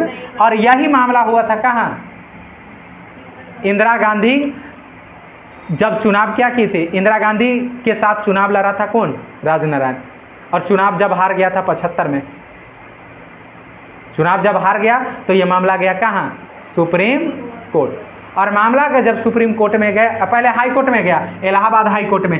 इलाहाबाद हाई कोर्ट जो था सो उस मामला को सुना, और सुनने के बाद मतलब वो कई आरोप लगाए थे, इलेक्शन में तो कई आरोप लगते हैं, तो कई आरोप लगाया था। तो सारे 12 शायद 13 को आरोप लगाया था कौन, राजनारायण इंदिरा गांधी पर। उस 13 आरोप में से जो था सो सब आरोप खारिज हो गया था, सिर्फ 2 आरोप उस पर क्या हो गए थे, लगे थे। एक आरोप उसमें से जो 2 आरोप साबित हो पाए कोर्ट में, उसमें से एक आरोप जो था से एक उनका पर्सनल जो सेक्रेटरी था, पर्सनल जो सेक्रेटरी था मतलब सेक्रेटरी रैंक का जो अधिकारी था, उसका प्रयोग वो इलेक्शन में किए थे। मतलब मजा का बात यह था कि जिस दिन वो कार्यक्रम में जुटा, बाद में वो इस्तीफा देके पूरी तरह से पार्टी का कार्यकर्ता बना, लेकिन आर्गुमेंट ये आया जो ये कार्यक्रम में शामिल हुए 7 तारीख को, और इन्होंने कार्य से इस्तीफा दिया है 13 तारीख को।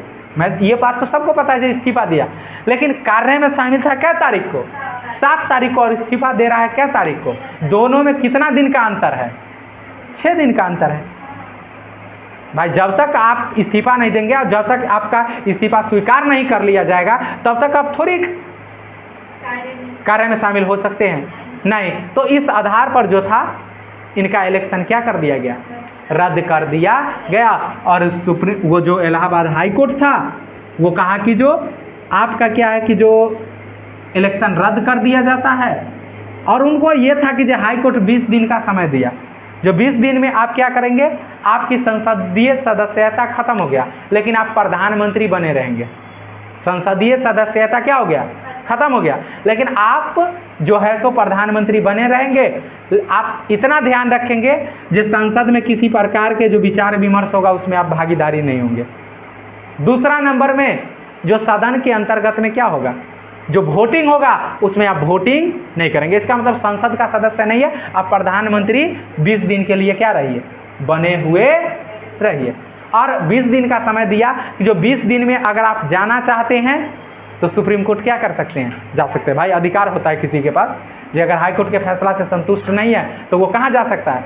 और सहयोग ऐसा था कि जे इलाहाबाद हाई कोर्ट 20 दिन का मोहलत दे दिया, और 6 साल तक का रोक लगा दिया इलाहाबाद हाई कोर्ट, जो अब 6 साल तक इलेक्शन क्या कर सकते हैं, नहीं लड़ सकते। आप समझ जाओ। फिर मामला कहाँ पहुंचा, सुप्रीम कोर्ट। और तब तक आप देखेंगे इस बीच में ताबड़तोड़ कई क्या हो गया, संविधान में संशोधन हुआ। लंबा डिबेट है, इसको बाद में कभी देखेंगे। और वहां पर जाके इसका मतलब क्या हुआ, ये भी तो किसको रोकने का कोशिश कर रहा है, जो किसी प्रकार के धर्म के आधार पर क्या हो, इस तरह का कंडीशन न हो। मतलब राज्य की चुनावी प्रक्रिया में धर्मनिरपेक्षता बनाए रखने के लिए ऐसा व्यवस्था क्या है, आपको रिप्रेजेंटेटिव पीपल एक्ट में किया गया। इसका फिर से एक बार और चर्चा आएगा कहाँ पर जानते हैं, न्यायपालिका में। जब न्यायपालिका को देखेंगे ना, अभी इसमें देखें ना यह न्यायपालिका, जब यहाँ आएंगे तो एक बार इसका इस सेक्शन का चर्चा एक बार और होगा, ठीक है। न्यायपालिका के स्तर पर एक बार और इसका चर्चा होगा। इसका मतलब है कि जो अगर कोई भी व्यक्ति जो है सो धर्म के नाम पर अगर वोट मांगेगा तो उसका चुनाव क्या हो जाएगा, रद्द हो जाएगा। तो इसका मतलब है आप धर्म के आधार पर चुनाव क्या कर सकते हैं। लेकिन इसमें थोड़ा देखो, हर जगह घपला होते हैं। इसमें क्या है, जो यहाँ पर सिर्फ लिखा गया है जो प्रत्याशी है, भाई प्रत्याशी धर्म के आधार पर वोट मांगेगा तब ना प्रत्याशी का चुनाव रद्द होगा। अगर आपके बदले कोई दूसरा मांग लिया तो रद्द नहीं होगा। अरे जो चुनाव का कैंडिडेट है, जैसे यहाँ से चुनाव के लिए नित्यानंद राय खड़ा हुए, अगर वो कहें कि हाँ, अगर वो कहें कि जो सारे हिंदू भाइयों एकजुट होके हमें वोट क्या करो, दे दो। इसका मतलब है उनका चुनाव क्या हो जाएगा। और यही पातेपुर क्षेत्र से बाबा कौन है, महंत विश्वमोहन दास, वो आके कहे साइड से जो सारे हिंदू भाइयों भागवा को ही वोट देना, नित्यानंद राय का इलेक्शन रद्द क्या होगा। यार ये तो बड़ा खराब स्थिति हो गया ना, ये फातवा वाला राजनीति हो गया, इसको बोलते हैं फातवा। और आप देखेंगे 1970 के बाद से हमारे देश का एक सबसे बड़ा दुर्भाग्य जो हुआ, फतवा की राजनीति शुरू हो गया। फतवा की राजनीति का मतलब हो गया, आप लोग को पता है कि जब ईद होते हैं तो उसमें रोजा इफ्तार पार्टी चलता है, और रोजा इफ्तार पार्टी का आयोजन शुरू हो गया हमारे देश में 1970 के दशक में। और 70 के बाद भी देखेंगे तो 1980-90 के दशक में ये चरम सीमा पर आ गया। आप 80 मान लो इसको, 70 थोड़ा ज़्यादा बैक हो जाता है, लेकिन इंदिरा गांधी के समय से ही ट्रेंड पूरा देखना क्या हो गया था, शुरू हो गया था, ठीक है। लेकिन 80 के दशक में आप देखेंगे तो ये बहुत चरम सीमा पर चला गया। क्या होता था, ये एक रिलीजियस एजेंडा न होके इसको एक बना दिया गया, कौन सा एजेंडा, पॉलिटिकल एजेंडा। इसका मतलब हो गया जैसे इफ्तार पार्टी बुलाया जाएगा, इफ्तार पार्टी क्यों बुला रहे हैं भाई, ये तो अच्छी बात है, जो रोजा है आप बुला रहे हैं, सबको खिला रहे हैं, इससे कहाँ किसी को आपत्ति है। लेकिन इसका दुष्परिणाम हुआ क्या कि जो बुलाते थे किस नाम पर, रोजा के नाम पर, इफ्तार के नाम पर, और उसमें फतवा जारी करवा देते थे। जे भाइयों और बहनों, एक मौलवी साहब है वो बोल दिए जे भाइयों इस बार इलेक्शन में इस पार्टी को सभी मिलके क्या कर देना, वोट दे देना। और ऐसा जब हुआ तो सारे राष्ट्रीय पार्टी तो करना शुरू किए, राष्ट्रीय पार्टी के देखा देखी से क्षेत्रीय पार्टी जो थे वो भी करना पूरी तरह से फायदा मतलब करना शुरू कर दिए। और इसका जो सबसे बड़ा प्रभाव पड़ा वो राष्ट्रीय पार्टी को नहीं मिला, क्षेत्रीय पार्टी को मिला। क्षेत्रीय पार्टी में किन को मिला, लालू जी को मिला।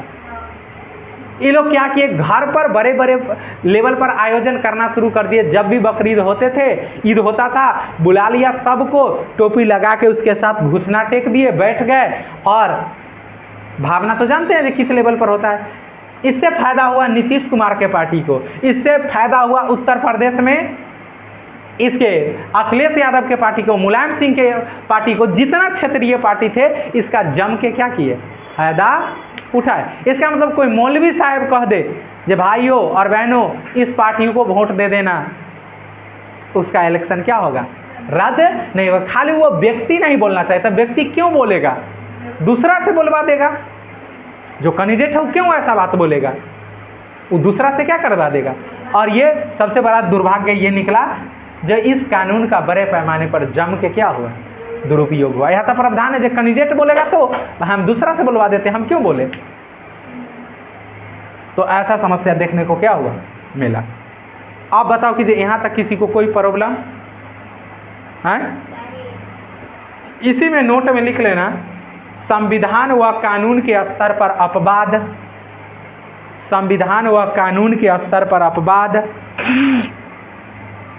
संविधान व कानून के स्तर पर अपवाद, अपवाद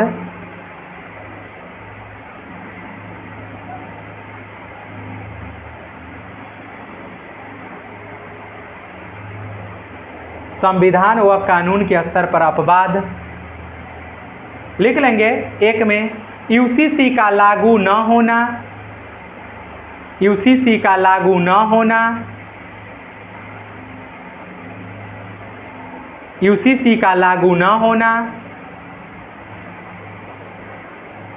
यूसीसी का लागू न होना,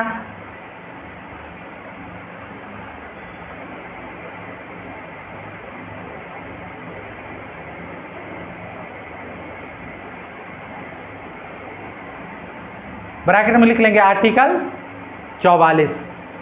ठीक है, तो ये कानून और अथी के स्तर पर विवाद है, अपवाद है कि जो आज तक भी हमारे देश में क्या हो पाया, यूसीसी लागू नहीं हो पाया। तो अपवाद तो कुछ हो जाते हैं ना भाई। ठीक है, दूसरा लिख लेंगे आप आर्टिकल 30, आर्टिकल 30। आर्टिकल 30।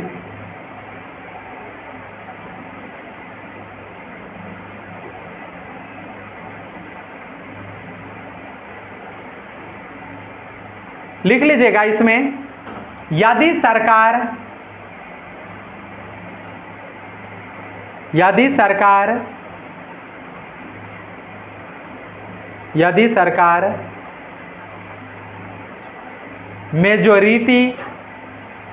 मेजोरिटी बहुसंख्यक जिसको बोलते हैं, हाँ मेजोरिटी या बहुसंख्यक, मेजोरिटी या बहुसंख्यक के स्कूल कॉलेज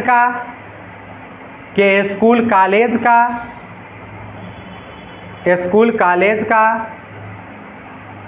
अधिग्रहण करती है तो अधिग्रहण करती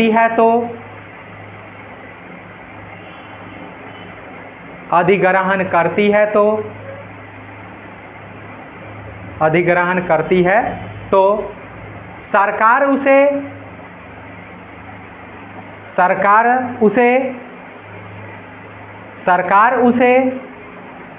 जो उचित लगे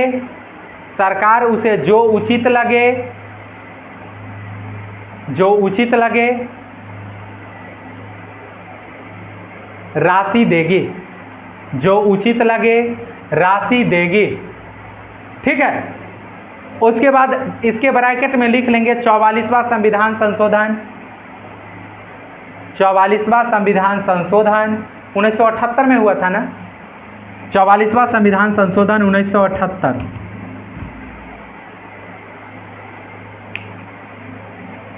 चौवालीसवां संविधान संशोधन 1978।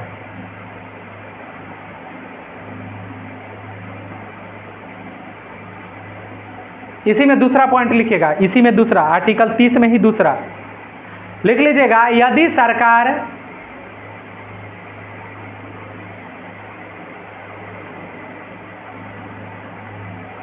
माइनॉरिटी, जिसको अल्पसंख्यक बोलते हैं, माइनॉरिटी अल्पसंख्यक ब्रैकेट में लिख सकते हैं, माइनॉरिटी के स्कूल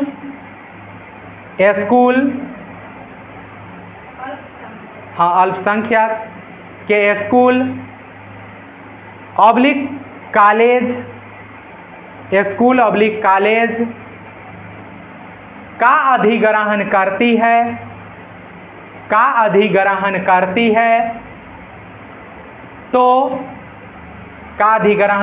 है तो सरकार बाजार रेट पर मुआवजा देगी। सरकार बाजार रेट पर मुआवजा देगी। सरकार बाजार रेट पर मुआवजा देगी। सरकार बाजार रेट पर मुआवजा देगी। देखिए ये सब अपवाद है, अभी भी लागू नहीं हो पाया है। ठीक है, देखिए आप देखेंगे तो आर्टिकल नंबर 30 किसके सुरक्षा की बात करता है? अल्पसंख्यक का, अल्पसंख्यक की सुरक्षा की बात करता है। जैसे आर्टिकल 30 कहता है कि किसी भी माइनॉरिटी मतलब अल्पसंख्यक के अगर आप उसके किसी भी प्रकार के शैक्षिक संस्थान को क्या करता है? राज्य अधिग्रहण करता है। अधिग्रहण का मतलब क्या करता है? ले लेता है, किसी वजह से ले लेता है। लेने का मतलब नहीं समझे, जैसे अगर हाईवे बना रहा है और उस हाईवे पर किसी अल्पसंख्यक का क्या पड़ गया? स्कूल पड़ गया या कॉलेज पड़ गया, बता रहे समझ में? या कोई पुल बन रहा है या कोई रेलवे ट्रैक बन रहा है, उसके लिए क्या हो गया और उसके सामने पड़ गया तो ऑटोमेटिक है लेगा। अब लेगा तो उसमें प्रावधान ये है कि अगर अल्पसंख्यक का है तो सरकार जो है से बाजार मूल्य पर उसको पैसा देगा। बाजार मूल्य का, ये किसके लिए? अल्पसंख्यक के लिए। बाजार मूल्य का मतलब समझ में आपको आता है? बाजार मूल्य जो रेट होगा उसके अकॉर्डिंग, मतलब बाजार मूल्य का मतलब हो गया जो रेट होगा, सरकारी रेट का बात नहीं, सरकारी रेट का बात नहीं, जो सिंपल रेट चलते हैं। जैसे एक होता है सरकारी रेट, सरकार जो तय कर दिया उस पर, और बाजार मूल्य का मतलब हो गया जो मार्केट वैल्यू चल रहा है। जैसे सरकारी रेट गेहूं का तय है 10 रुपये, लेकिन मार्केट में चल रहा है कैसे 18 रुपये, तो उसको खरीदना कैसे पड़ेगा, मार्केट मूल्य पर खरीदना पड़ेगा, न कि सरकार जो तय किए हुआ है उस पर खरीदना पड़ेगा। इसका मतलब यहां पर हुआ क्या कि जो अगर उस जमीन का मूल्य बाजार मूल्य अगर 50 लाख रुपया हुआ और उस बिल्डिंग का तो सरकार कितना देगा, 50 लाख देगा। लेकिन वही अगर कोई बहुसंख्यक का है, कोई किसका है, बहुसंख्यक का है, तो राज्य जितना चाहेगा क्या करेगा, उतना देगा। राज्य के मर्जी के ऊपर है। इसका मतलब अभी जितना का मान लीजिए, अभी गया हाईवे में गया, उसको जितना वो मांगा है उतना मिला है कि राज्य अपने मर्जी से दिया है। शहर का जमीन है तो शहर का राज्य जो तय किए हुआ है उसके अकॉर्डिंग दिया है। चौर का जमीन है तो चौर के हिसाब से जो तय किए हुआ है। ग्रामीण क्षेत्र का है तो ग्रामीण क्षेत्र के हिसाब से जो राज्य तय किए हुआ है उस मूल्य पर क्या किया है, दिया है। इसमें से किसी को बाजार मूल्य नहीं मिले हैं, बात आ रही समझ में। लेकिन यहाँ पर कानून ये कहता था जो भी अल्पसंख्यक होंगे उनको क्या किया जाएगा, बाजार मूल्य पर दिया जाएगा। तो एक तो आप देखें आर्टिकल किसके आधार पर, 30 के आधार पर। अब तीसरा लिख लेंगे आप, अगला अपवाद नागरिकता संशोधन अधिनियम, या नहीं इसको मत लिखो, नहीं लिखो, छोड़ दो इसको, लिख लो। चलो, नागरिकता संशोधन अधिनियम, नागरिकता संशोधन अधिनियम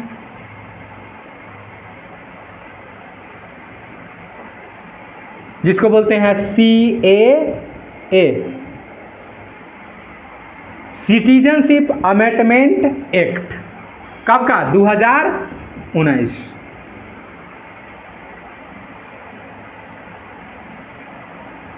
ब्रैकेट में लिख लेना। अब अपवाद नहीं है, क्योंकि जब बोल दिया तो लिखवा दिए, ये अपवाद नहीं है, क्योंकि आपको पता है कि कुछ दिन पहले क्या हो गया, लागू हो गया। भारत सरकार घोषणा की है ना भाई, इसी साल में किया है ना, इलेक्शन से पहले, ठीक है। तो ये अपवाद नहीं रहा।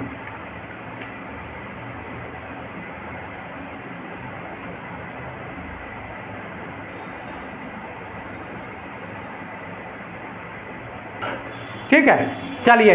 तो आप देखेंगे कानून के स्तर पर, अगर आप देखेंगे संविधान के स्तर पर देखेंगे तो ये सारे चीज आपको, कुछ अपवाद को छोड़ दे तो आपको क्या, भारत का संविधान, भारत का कानून, भारत का नियम क्या ये धर्मनिरपेक्षता की तरफ झुक है कि नहीं है, धर्मनिरपेक्ष है।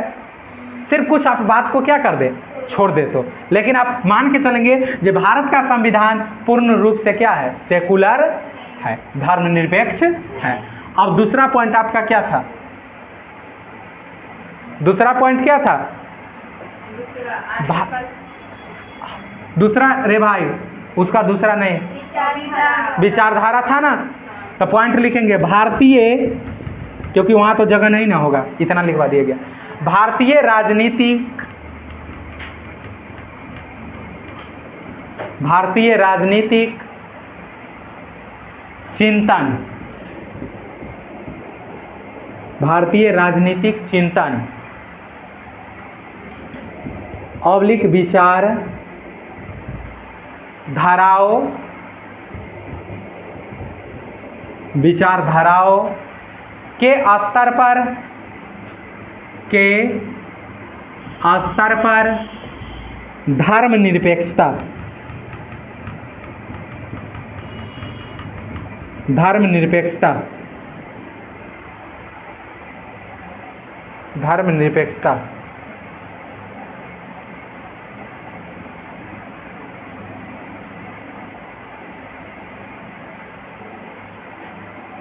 हो गया।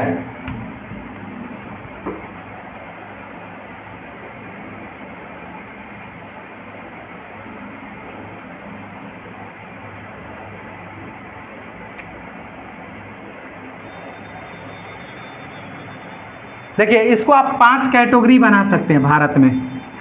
राजनीतिक चिंतन के आधार पर, भारत में राजनीतिक चिंतन के आधार पर भी विचारधारा में धर्मनिरपेक्षता का एंगल देखेंगे तो कितना एंगल बनता है? 5 एंगल बनता है, एगो नहीं बनता है जो आप एक आधार पर क्या कर देंगे? खारिज कर देंगे। इसका भी 5 एंगल बनता है। तो 5 एंगल में सबसे पहले अगर आप रखेंगे, पहला खेमा में रखेंगे तो एम.एन. रॉय को रख सकते हैं, मानवेंद्र नाथ रॉय। फिर इसमें एक व्यक्ति था ए.के. गोपालन, ए.के. गोपालन।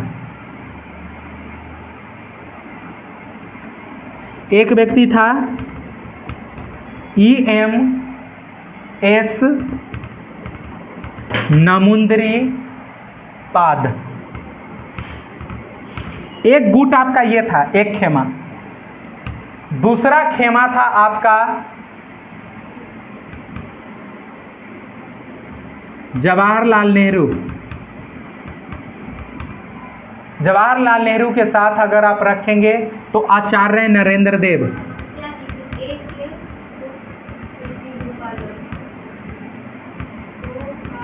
हाँ, गोपालन, गोपालन सही लिखा हुआ है तो हिंदी में लिख लो, इंग्लिश छोड़ो। गोपालन, ये आप लोग लिख लेना, ठीक है। ए.के. गोपालन, आचार्य नरेंद्र देव। उसके बाद तीसरा खेमा में आप रखेंगे तो M.के. गांधी, M.के. गांधी। फिर इन्हीं के साथ आप रखना चाहते हैं तो सर्वपल्ली राधा, सर्वपल्ली आप लोग लिख लेंगे पूरा, राधा कृष्णन।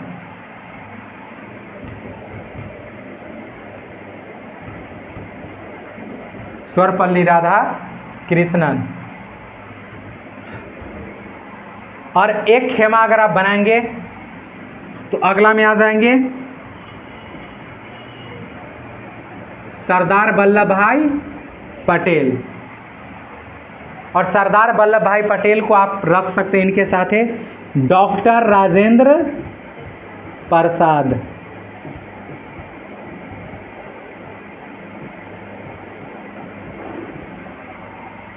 राजेंद्र प्रसाद। और इनके साथ एक व्यक्ति को और रख सकते हैं तो रख सकते हैं के.एम. मुंशी, के.एम. मुंशी। और इसके बाद जो है ये सब आगे महारथी, इसमें रख सकते हैं श्यामा प्रसाद मुखर्जी, श्यामा प्रसाद मुखर्जी।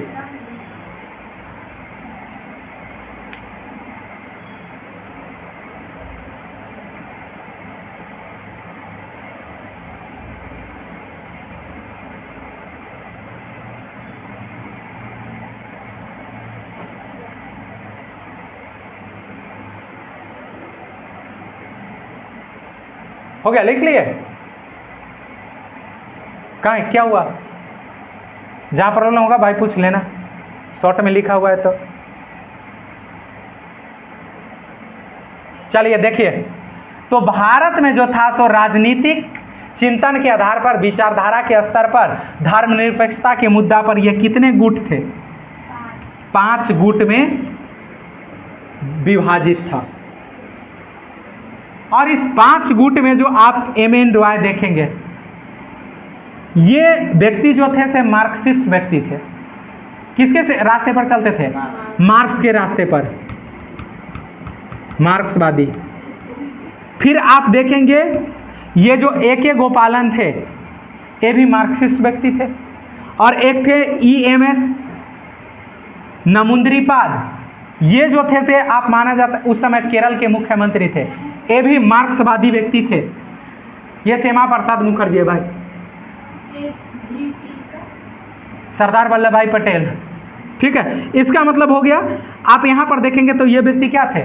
मार्क्स। और आपको पता है कार्ल मार्क्स को पीछे आप लोग पढ़े हैं, जो मार्क्सिस्ट विचारधारा से रहेगा वो धर्म को राज्य के अंतर्गत आने देगा कि क्या करेगा?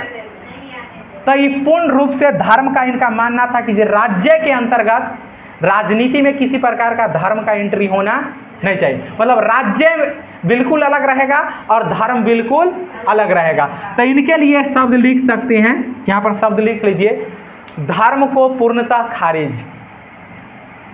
धर्म को पूर्णतः, इस विचारधारा के जो व्यक्ति थे ये धर्म को पूर्ण रूप से क्या कर रहे थे? खारिज कर रहे थे। क्योंकि मार्क्स बोलता है जो धर्म क्या है, गरीब आदमी के लिए अफीम के क्या है? समान है। तो आप समझ सकते हैं जो वो, और इस सारे के सारे व्यक्ति कैसे थे? मार्क्सवादी विचारधारा से क्या थे? प्रभावित थे। और उसके बाद आप देखेंगे जब ये हो गया, और ये लोग धर्म को पूर्ण रूप से क्या करते थे? खारिज करते थे। इन लोग का सीधा मानना था कि जो किसी प्रकार से हम धर्म को स्वीकार राज्य में नहीं। इन लोग उस मूड में रहते थे तो रोड पर, वही आपको जो अभी समझाया पाकिस्तान वाला मॉडल, उस मॉडल के फेवर में ये लोग क्या थे? जो धर्म बिल्कुल कहाँ रखो? घर में, घर से बाहर धर्म नहीं चलेगा। तो वही बात हुआ ना भाई। तो ये लोग इस विचारधारा में थे। अब यहाँ पर आ जाएंगे आप जवाहरलाल नेहरू, आचार्य नरेंद्र देव, ये सब थोड़ा समाजवादी व्यक्ति थे। किस टाइप का? समाजवादी। इनके लिए शब्द आप लिख लेंगे समाजवादी। इनका मतलब था जो राज्य और धर्म में कोई संबंध नहीं होगा। लेकिन इनके इतना नहीं, ये तो सफाई खारिज करता था, धर्म होगा ही नहीं। ये कहते थे धर्म होगा लेकिन राज्य का धर्म के साथ कोई संबंध नहीं है। कोई व्यक्तिगत जीवन में अपने धर्म को मानना चाहे, पालन करना चाहेगा तो कोई दिक्कत नहीं है। बात आ रही समझ में? लेकिन राज्य के अंदर में धर्म का कोई हस्तक्षेप नहीं होगा। तो ये लोग समाजवादी अप्रोच के थे।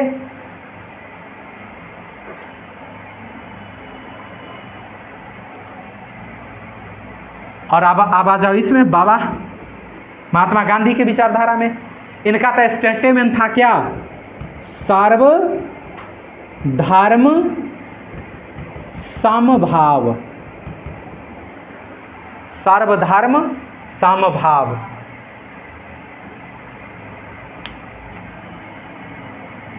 सर्वधर्म समभाव,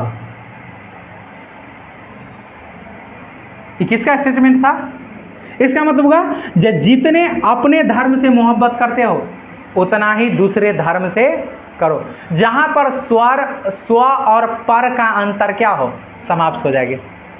तुम मुसलमान क्या, मैं हिंदू क्या। इसका मतलब स्वर और पर का अंतर क्या हो गया? समाप्त हो गया। उस लेवल पर जब चला जाता है कोई व्यक्ति, तो गांधी तो उसी व्यक्ति का था। उनका कहना था कि जितने अपने धर्म से मोहब्बत करते हो उतना ही दूसरे धर्म से मोहब्बत करो। लेकिन इनका भी मानना था कि सभी धर्म से मोहब्बत करो, लेकिन राज्य में धर्म का एंट्री नहीं होना चाहिए। राज्य को बिल्कुल धर्म से क्या रखो? अलग रखो। बिल्कुल है, मतलब थोड़ा बहुत 1-2% अगर होना चाहे इधर उधर तो कोई दिक्कत नहीं है। इधर आप जैसे बढ़ते जाएंगे ना, थोड़ा बहुत आपको क्या मिलता चला जाएगा? लिबरल मिलता। ये पूरी तरह से खारिज कर रहा था। ये कहा कि जो कोई व्यक्तिगत जीवन में किसी को धर्म को मानना है तो माने, लेकिन राज्य में धर्म का कोई हस्तक्षेप नहीं होना चाहिए। गांधी उससे थोड़ा लिबरल था। बात आ रहा समझ में? अब यहाँ पर आ जाइए, सरदार वल्लभ भाई पटेल, डॉक्टर राजेंद्र प्रसाद, के.एम. मुंशी। इन लोग का मानना था कि जो राज्य और धर्म साथ साथ चल सकता है। राज्य बराबर धर्म और धर्म बराबर राज्य, ये दोनों साथ साथ क्या है? चल सकता है। इन लोग का मानना था कि जो थोड़ा बहुत राज्य के अंतर्गत में अगर धर्म है तो कोई दिक्कत नहीं है, दोनों साथ साथ क्या है? चल सकता है। ये जो थे सरदार वल्लभ भाई पटेल, डॉक्टर राजेंद्र प्रसाद, के.एम. मुंशी। और इनका अप्रोच तो पूछने का जरूरत नहीं है, ये तो वही वाले थे। ये श्यामा प्रसाद मुखर्जी, आपको पता है, जो हिंदू महासभा का स्थापना किए थे, और यही हिंदू महासभा का विंग है बीजेपी। और ये तो हमेशा रहता है किस मूड में? राज्य के अंतर्गत क्या है? वही बात करेंगे क्या चीज़ का? हिंदू राष्ट्र। ये वही विचारधारा के व्यक्ति हैं, श्यामा प्रसाद मुखर्जी। और बाबू ये श्यामा प्रसाद मुखर्जी यही हिंदू राष्ट्र के बीच से मतलब यहीं से तो निकला हुआ है। जनसंघ की स्थापना तो यही किए थे ना 1951 में, और जनसंघ का स्थापना इन्हीं को हिंदू महासभा से निकला था जनसंघ 1951 में। और ये शुरू से ही इस जम्मू कश्मीर में गए थे आंदोलन करने, देश को एक करने के लिए। पता चला कि जो सारे आतंकवादी मिल के उनको वहीं से क्या कर दिया, मार दिया। वही ये लोग कसम खाया था, जो दूध मांगोगे खीर देंगे, कश्मीर मांगोगे चीर देंगे। और ओहिया से बीजेपी का एजेंडा था जो आर्टिकल 370 जहिया आ गए सत्ता में, आर्टिकल 370 खत्म करके रहेंगे। और श्यामा प्रसाद मुखर्जी का आत्मा को शांति तभी मिलेगा जब जम्मू कश्मीर से आर्टिकल 370 और 35A खत्म होगा। इनके शुरू से वायदे थे और वह वहीं से पर माना जाता है जैसे श्यामा प्रसाद मुखर्जी को क्या कर दिया गया था, मार दिया गया था। एक समूह ने उठा और इनको क्या कर दिया। और वही देखेंगे आप 1994 या 96 में वही लाल चौक पर जहां पर इनका हत्या हुआ था, उसी लाल चौक पर मोदी झंडा फहराता है और घोषणा करके जाता है, मतलब एकजुट यात्रा चला था कन्याकुमारी से लेके कहाँ, जम्मू कश्मीर तक। और ऐलान किया था कि जो 26 जनवरी के दिन लाल चौक पर झंडा फहरेगा, अगर कोई माय का लाल है तो आके रोक के बता दो। और फहराया था, फायरिंग वगैरह भी हुआ था, मतलब जहाँ पर झंडा तोड़ने वैसे 50 मीटर की दूरी पर रॉकेट दागे गए थे, लेकिन किसी को कुछ हुआ नहीं। अगर उस दिन कुछ हो जाता तो देश का प्रधानमंत्री कौन होता? ठीक है, तो यही बात है। हाँ, तो अब ऑटोमेटिक है, अगर आप कुछ बड़ा चाहते हैं तो बगैर परवाह किए हुए आपको क्या करना पड़ेगा, आगे बढ़ना पड़ेगा। देखो बच गया तैयो इतिहास में नाम दर्ज हो गया, नहीं हो बचते तैयो इतिहास में नाम दर्ज हो जाता, पढ़ना ही पड़ता। अभी थोड़ा पढ़ना बढ़ गया। हाँ, ये बात आप सही बोले। ठीक है, अब देखो, और सच्चाई ये हुआ कि जो यहाँ पर जनता तो खैर इनको अधिकार नहीं दे रखा था, इनका चला नहीं। जनता इनको भी उस समय अभी जनता अधिकार दिया है, लेकिन उस समय जनता इनको भी अधिकार नहीं दिया हुआ था, इनका भी नहीं चला। चला तो इस खेमा को चला, चला तो किन को चला, इन तीनों का चला ना, इनका चला। दोनों साइड वाला का जो इस कोना पर भी खड़ा थे, जो पूर्ण रूप से इधर थे खारिज और पूर्ण रूप से ले आओ, इन दोनों में से किसी का नहीं चला। बात आया समझ में? चला सिर्फ किसका, इस विंग का चला। यहाँ तक किसी को कोई दिक्कत नहीं ना।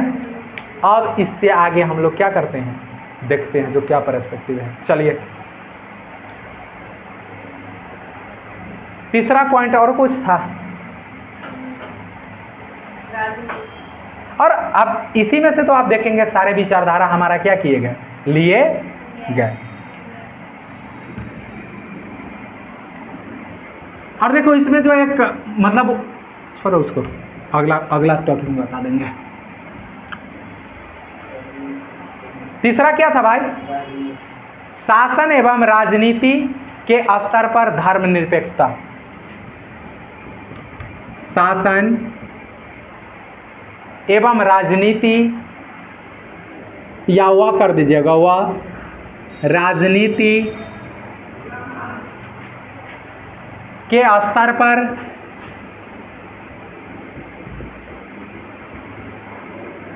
धर्म निरपेक्षता। धर्म निरपेक्षता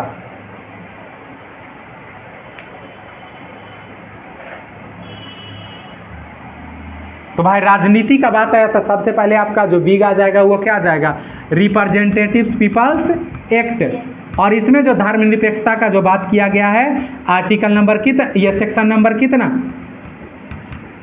अभी तुरंत बताए थे भाई, 123 का 3। ये क्या कहता है, अगर धार्मिक आधार पर कोई व्यक्ति वोट मांगेगा तो तो वो क्या है, निषिद्ध है, मतलब गैर कानूनी है। कोई धार्मिक आधार पर वोट नहीं मांग सकता है। ये हुआ आपका सैद्धांतिक बात चुनाव में ये कौन सा बात हो गया। लेकिन व्यवहारिक बात, इससे पहले हम इसका दुरुपयोग आपको समझा चुके हैं, अब दोबारा जिक्र करने का जरूरी तो नहीं है। अरे क्या समझाए थे आपको, जैसे वो व्यक्ति कैंडिडेट नहीं कर सकता है लेकिन दूसरा तो कर ही सकता है, तो उस आधार पर तो उसका चुनाव क्या होगा, रद्द नहीं होगा। तो इसका ये बात, ये कौन सा पक्ष है, सैद्धांतिक। लेकिन आप सबसे पहला इसमें जो जरूरी है जानने का, कौन सा पक्ष जानने का जरूरी है। आप बोल सकते हो कि जो हमारा राजनीति सिस्टम जो है सो सैद्धांतिक तौर पर तो क्या है, धर्मनिरपेक्ष है, लेकिन व्यवहारिक तौर पर ऐसा नहीं है, व्यवहारिक तौर पर ऐसा देखने को नहीं मिलता है। ठीक है, तो देखेंगे व्यवहार में लिखेंगे 1970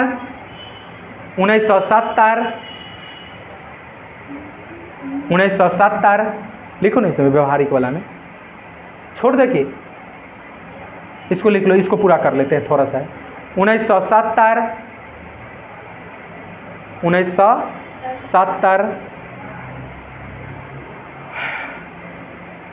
का दशक, 1970 का दशक फतवा वाली राजनीति,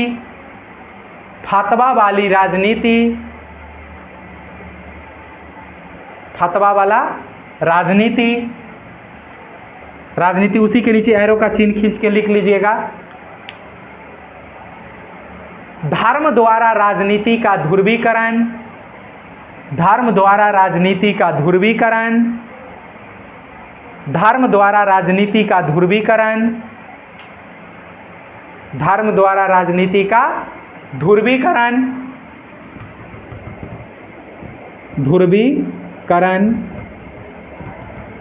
धर्म द्वारा राजनीति का ध्रुवीकरण।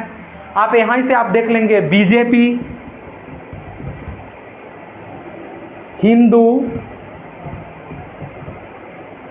ध्रुवीकरण, बीजेपी हिंदू ध्रुवीकरण,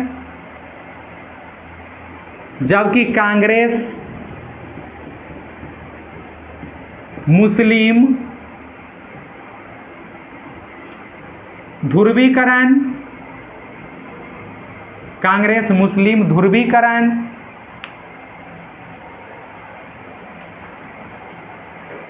मुस्लिम ध्रुवीकरण।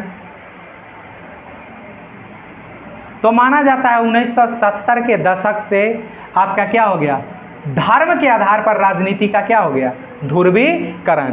बीजेपी जो था सो नेतृत्व करना शुरू किसका कर दिया, हिंदू का। आज जबकि कांग्रेस जो था सो किसको ध्रुवीकरण करने का कोशिश किया, मुस्लिम का कोशिश किया। अगला पॉइंट आगे पता चलेगा कैसे किया है। दूसरा पॉइंट लिखिएगा रोजा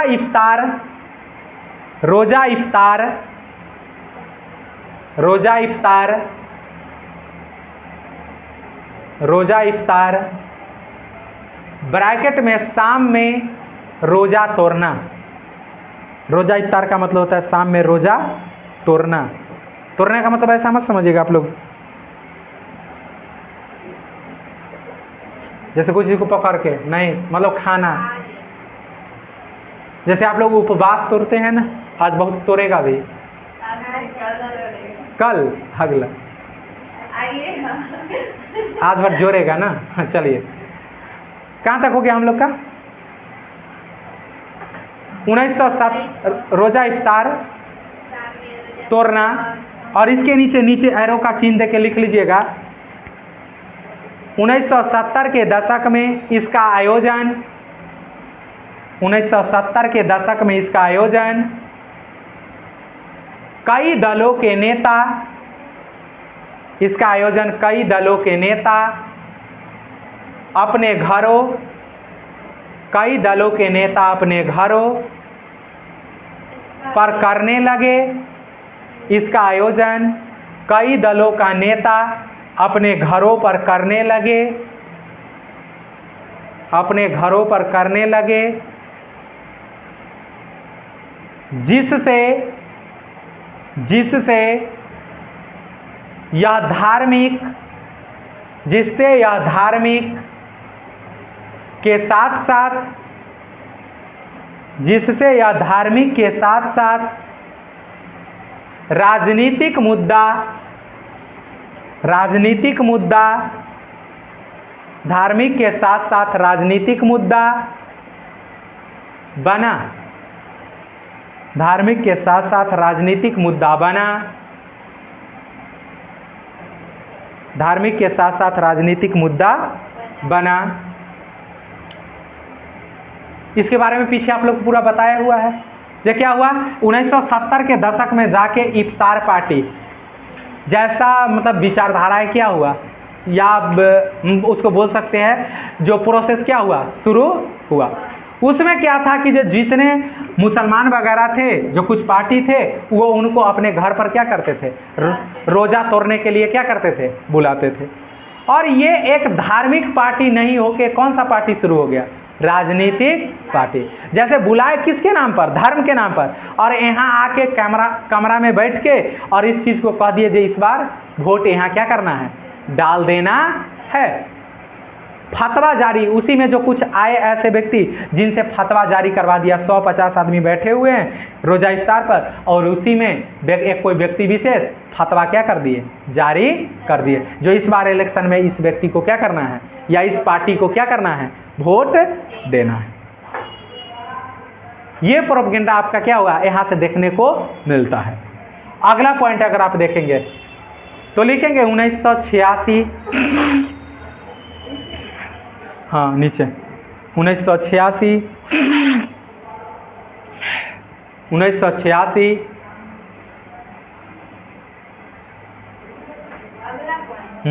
1986 शाहबानो केस शाहबानो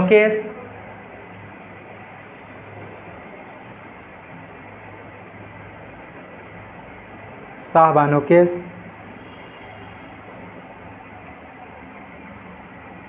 के फैसले को संसद ने पलट दिया, संसद ने पलट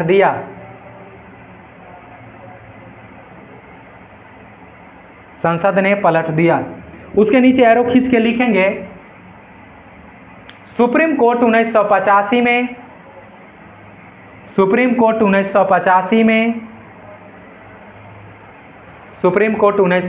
में शाहबानो को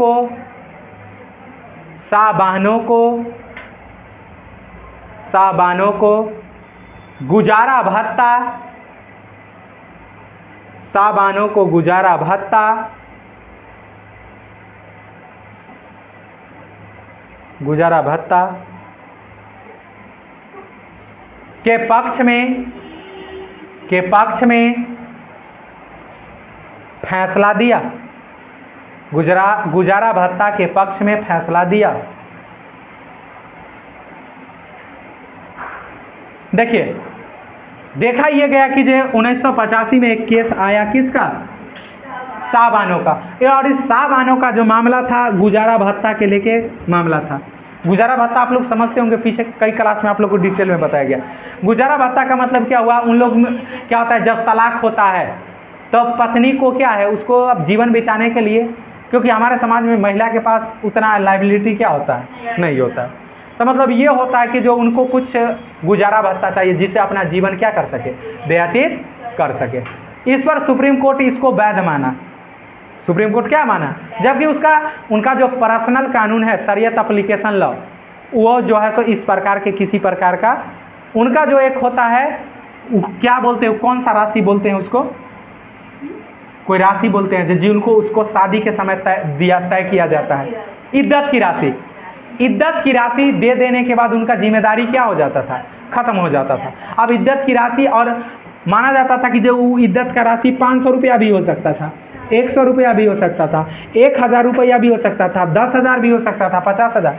लेकिन एक ह्यूमन राइट कमीशन जो था, महिला संगठन जो था, वो इसको सर्वे किया तो बताया जो लगभग 80% जो मुसलमान महिला है उनका इद्दत, उस समय का बात है, अभी का बात नहीं है, इद्दत की जो राशि है सो 100 रुपया से लेके, मतलब 1 रुपया से लेके 100 रुपया के बीच में है। आप समझ जाइए, 1 रुपया से लेके 80% महिला का जो इद्दत की राशि है 1 रुपया से लेके कितना के बीच में है? 100 रुपया। इसका मतलब है जब पत्नी को छोड़ना है किसी को तो 3 बार बोला तलाक तलाक तलाक और 100 रुपया हाथ में थमा दिया, ले अगर जो। इसका मतलब क्या हुआ? ये तो मतलब नौटंकी हो गया ना।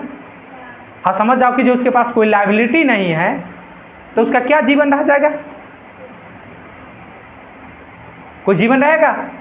और वो अपना जीवन बिताने के लिए फिर वो क्या कर सकता है? तो सुप्रीम कोर्ट कहा कि भाई साहब वो नहीं चलेगा, हम सीआरपीसी का जो एक सेक्शन नंबर है 125, हम उसके आधार पर आपसे बात करेंगे। और सीआरपीसी का सेक्शन किसी प्रकार के जाति और धर्म पर ये लागू क्या होगा? नहीं होगा। सभी धर्म पर ये क्या होगा? बराबर लागू होगा। और उसके आधार पर सुप्रीम कोर्ट फैसला दिया कि जो हाँ, और इससे क्या हुआ जब सुप्रीम कोर्ट का फैसला आया तो ये सारे मुसलमान क्या हो गए? सारे मुसलमान पुरुष नाराज हो गए, क्योंकि महिला को पता नहीं था। क्योंकि आपको हर चीज़ देखने पड़ेंगे ना। सारे पुरुष क्या हो गए? नाराज हो गए, मुस्लिम समाज नाराज हो गया। सरकार को लगा कि जो यार अगर नहीं कुछ, सरकार पर दबाव बनने लगे। और उसमें उस समय सरकार में जो कुछ माना जाता है, जो व्यक्ति थे, मंत्री थे, एकाध मंत्री थे से मुसलमान बैकग्राउंड से थे, वो जो थे से सरकार पर दबाव बनाए। कुछ संसद थे वो दबाव बनाए और बोले कि जो सुप्रीम कोर्ट का जो ये फैसला इसको क्या कर दो, आप पलट दीजिए। और कहा जाता है कि राजीव गांधी सरकार ने कुछ व्यक्तियों के दबाव में आकर सुप्रीम कोर्ट के फैसला को क्या कर दिए? बदल दिए। जबकि मतलब ये नहीं होना चाहिए था। ये जबकि क्या होना चाहिए था? नहीं होना। इसका मतलब किसी धर्म, वोट बैंक की राजनीति के लिए कोई अच्छे कानून को समाज में जो बदलाव ला सकता था उसका क्या कर देना? दमन कर देना। तो ये चीज वहां पर क्या किया गया? अब इससे क्या हुआ? हिंदू समाज नाराज हो गया। नाराज होने का भी तो भाई वजह होता है ना आदमी को। वो नाराज हुआ कि जब वो अपना पत्नी को छोड़ के खाली यहाँ पे बेलगा सकता है तो हम अपना पत्नी को छोड़ के क्यों नहीं बेलगा सकते? हम क्यों सीआरपीसी का सेक्शन 125 के अकॉर्डिंग देखेंगे? आदमी अपने दर्द से परेशान नहीं था, वही आदमी अपने दुख से दुखी नहीं है, दूसरे के सुख से दुखी है। अब देखिए कितना खराब बात, मतलब कितना खराब इंटरप्रिटेशन कर रहा है। अब इससे जब ये संसद ऐसा कानून बना दिया, और कानून का नाम क्या दिया? बहुत अच्छा नाम दिया, मुस्लिम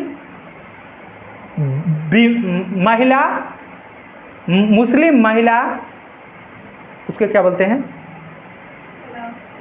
नहीं, मुस्लिम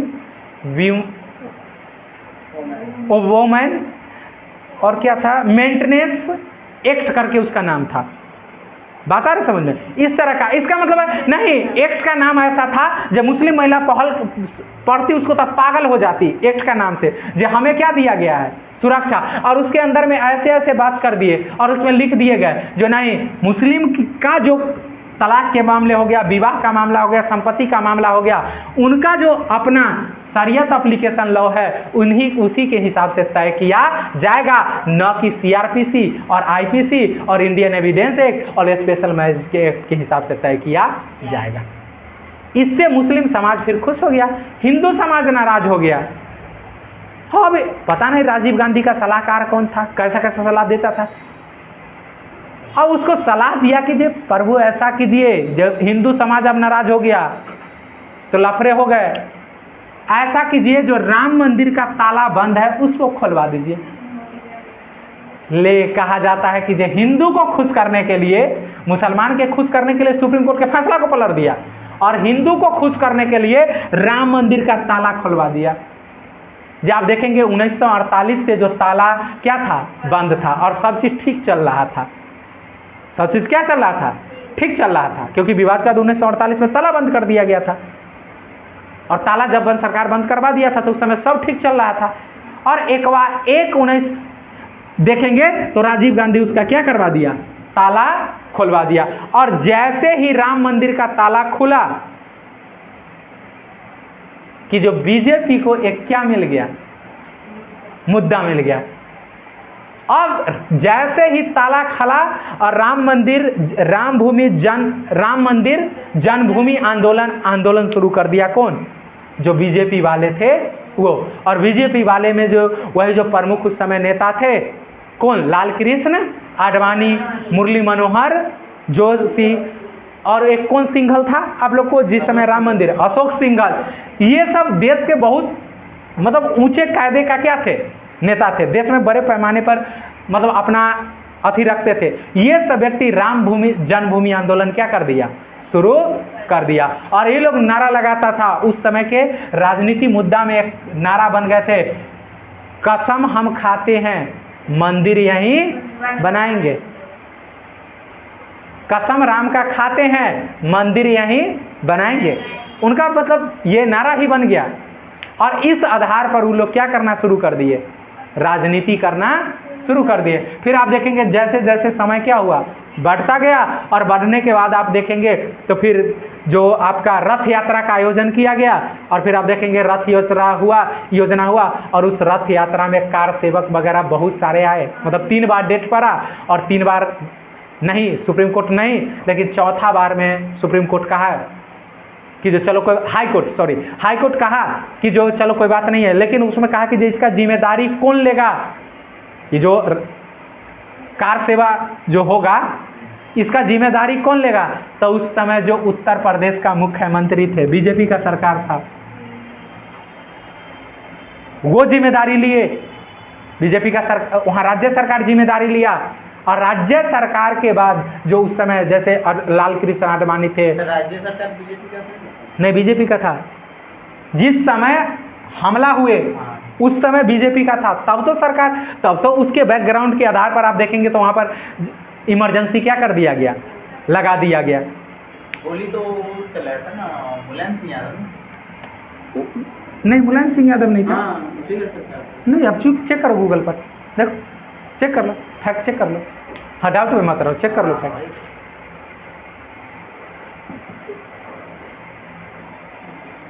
चेक कर लो, राम मंदिर के दुर्घटना के समय कौन था मुख्यमंत्री वहाँ का? हाँ, राम मंदिर चेक कर लो, कोई बात नहीं है, हो सकता है फैक्ट में इधर उधर, क्योंकि इतना फैक्ट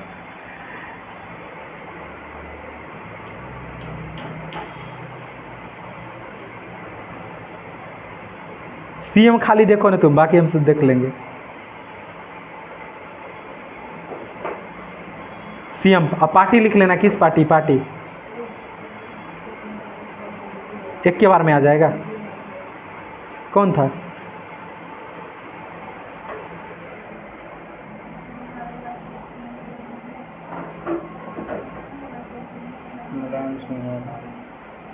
कहाँ है?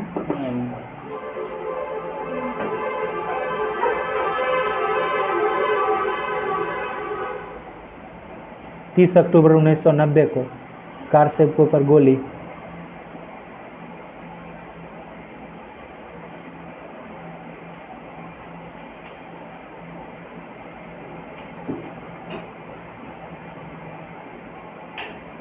अच्छा, मुलायम सिंह था। चलो, हाँ, तो मान लो ये जो था तो मतलब मुलायम सिंह का मतलब वहाँ पर सरकार था, और उसके बाद में धीरे धीरे परिस्थितियाँ ऐसा हुआ जो अंततः जिस बात की आशंका था वो घटना वहाँ पर क्या है, हो ही गया। और वो मस्जिद जो था उस पर चढ़ के उसको क्या कर दिया गया, तोड़ दिया गया। और कार सेवकों जो था सो टेम्पररी मतलब वहाँ पर खड़ा करके और उसमें पूजा याचना क्या कर दिया, शुरू कर दिया। और माना जाता है कि जो उसमें हजारों व्यक्तियों का क्या हुआ, मतलब मौतें हुआ। तो सर पहले मतलब गोली चला कि बाद में गोली चला, मतलब पहले हमला ढांचा? हाँ, ढांचा तो गोली प्रशासन क्यों चलाएगा, उसी ढांचा को क्या करने के लिए, जो अगर भीड़ कंट्रोल नहीं हो रहा है, बाकी नहीं हो रहा है, तो सरकार को, राज्य को फायरिंग करना पड़ता है। तो उस पर्सपेक्टिव में भीड़ को कंट्रोल करने के लिए उन्होंने क्या किया, फायरिंग किया। ठीक है, तो ये सारे पर्सपेक्टिव आपको क्या है, देखने को यहाँ पर मिलता है। तो राजीव गांधी का इसको लिखेंगे क्या, जो अभी बोले उसको लिखेंगे, लिख लो।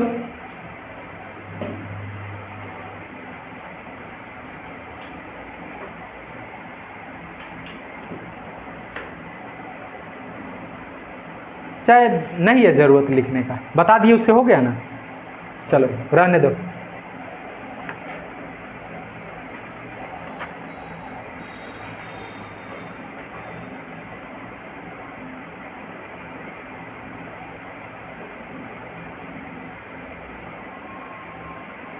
तो सरकार के स्तर पर आप देख लिए, तो भाई आप लिख सकते हैं नीचे में जे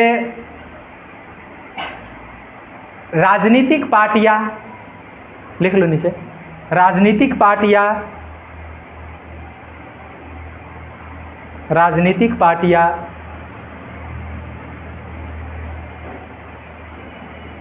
के स्तर पर, राजनीतिक पार्टियां के स्तर पर धर्मनिरपेक्षता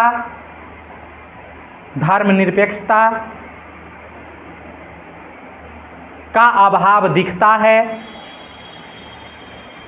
धर्मनिरपेक्षता का अभाव दिखता है, धर्मनिरपेक्षता का अभाव दिखता है। और फिलहाल कोई भी पार्टी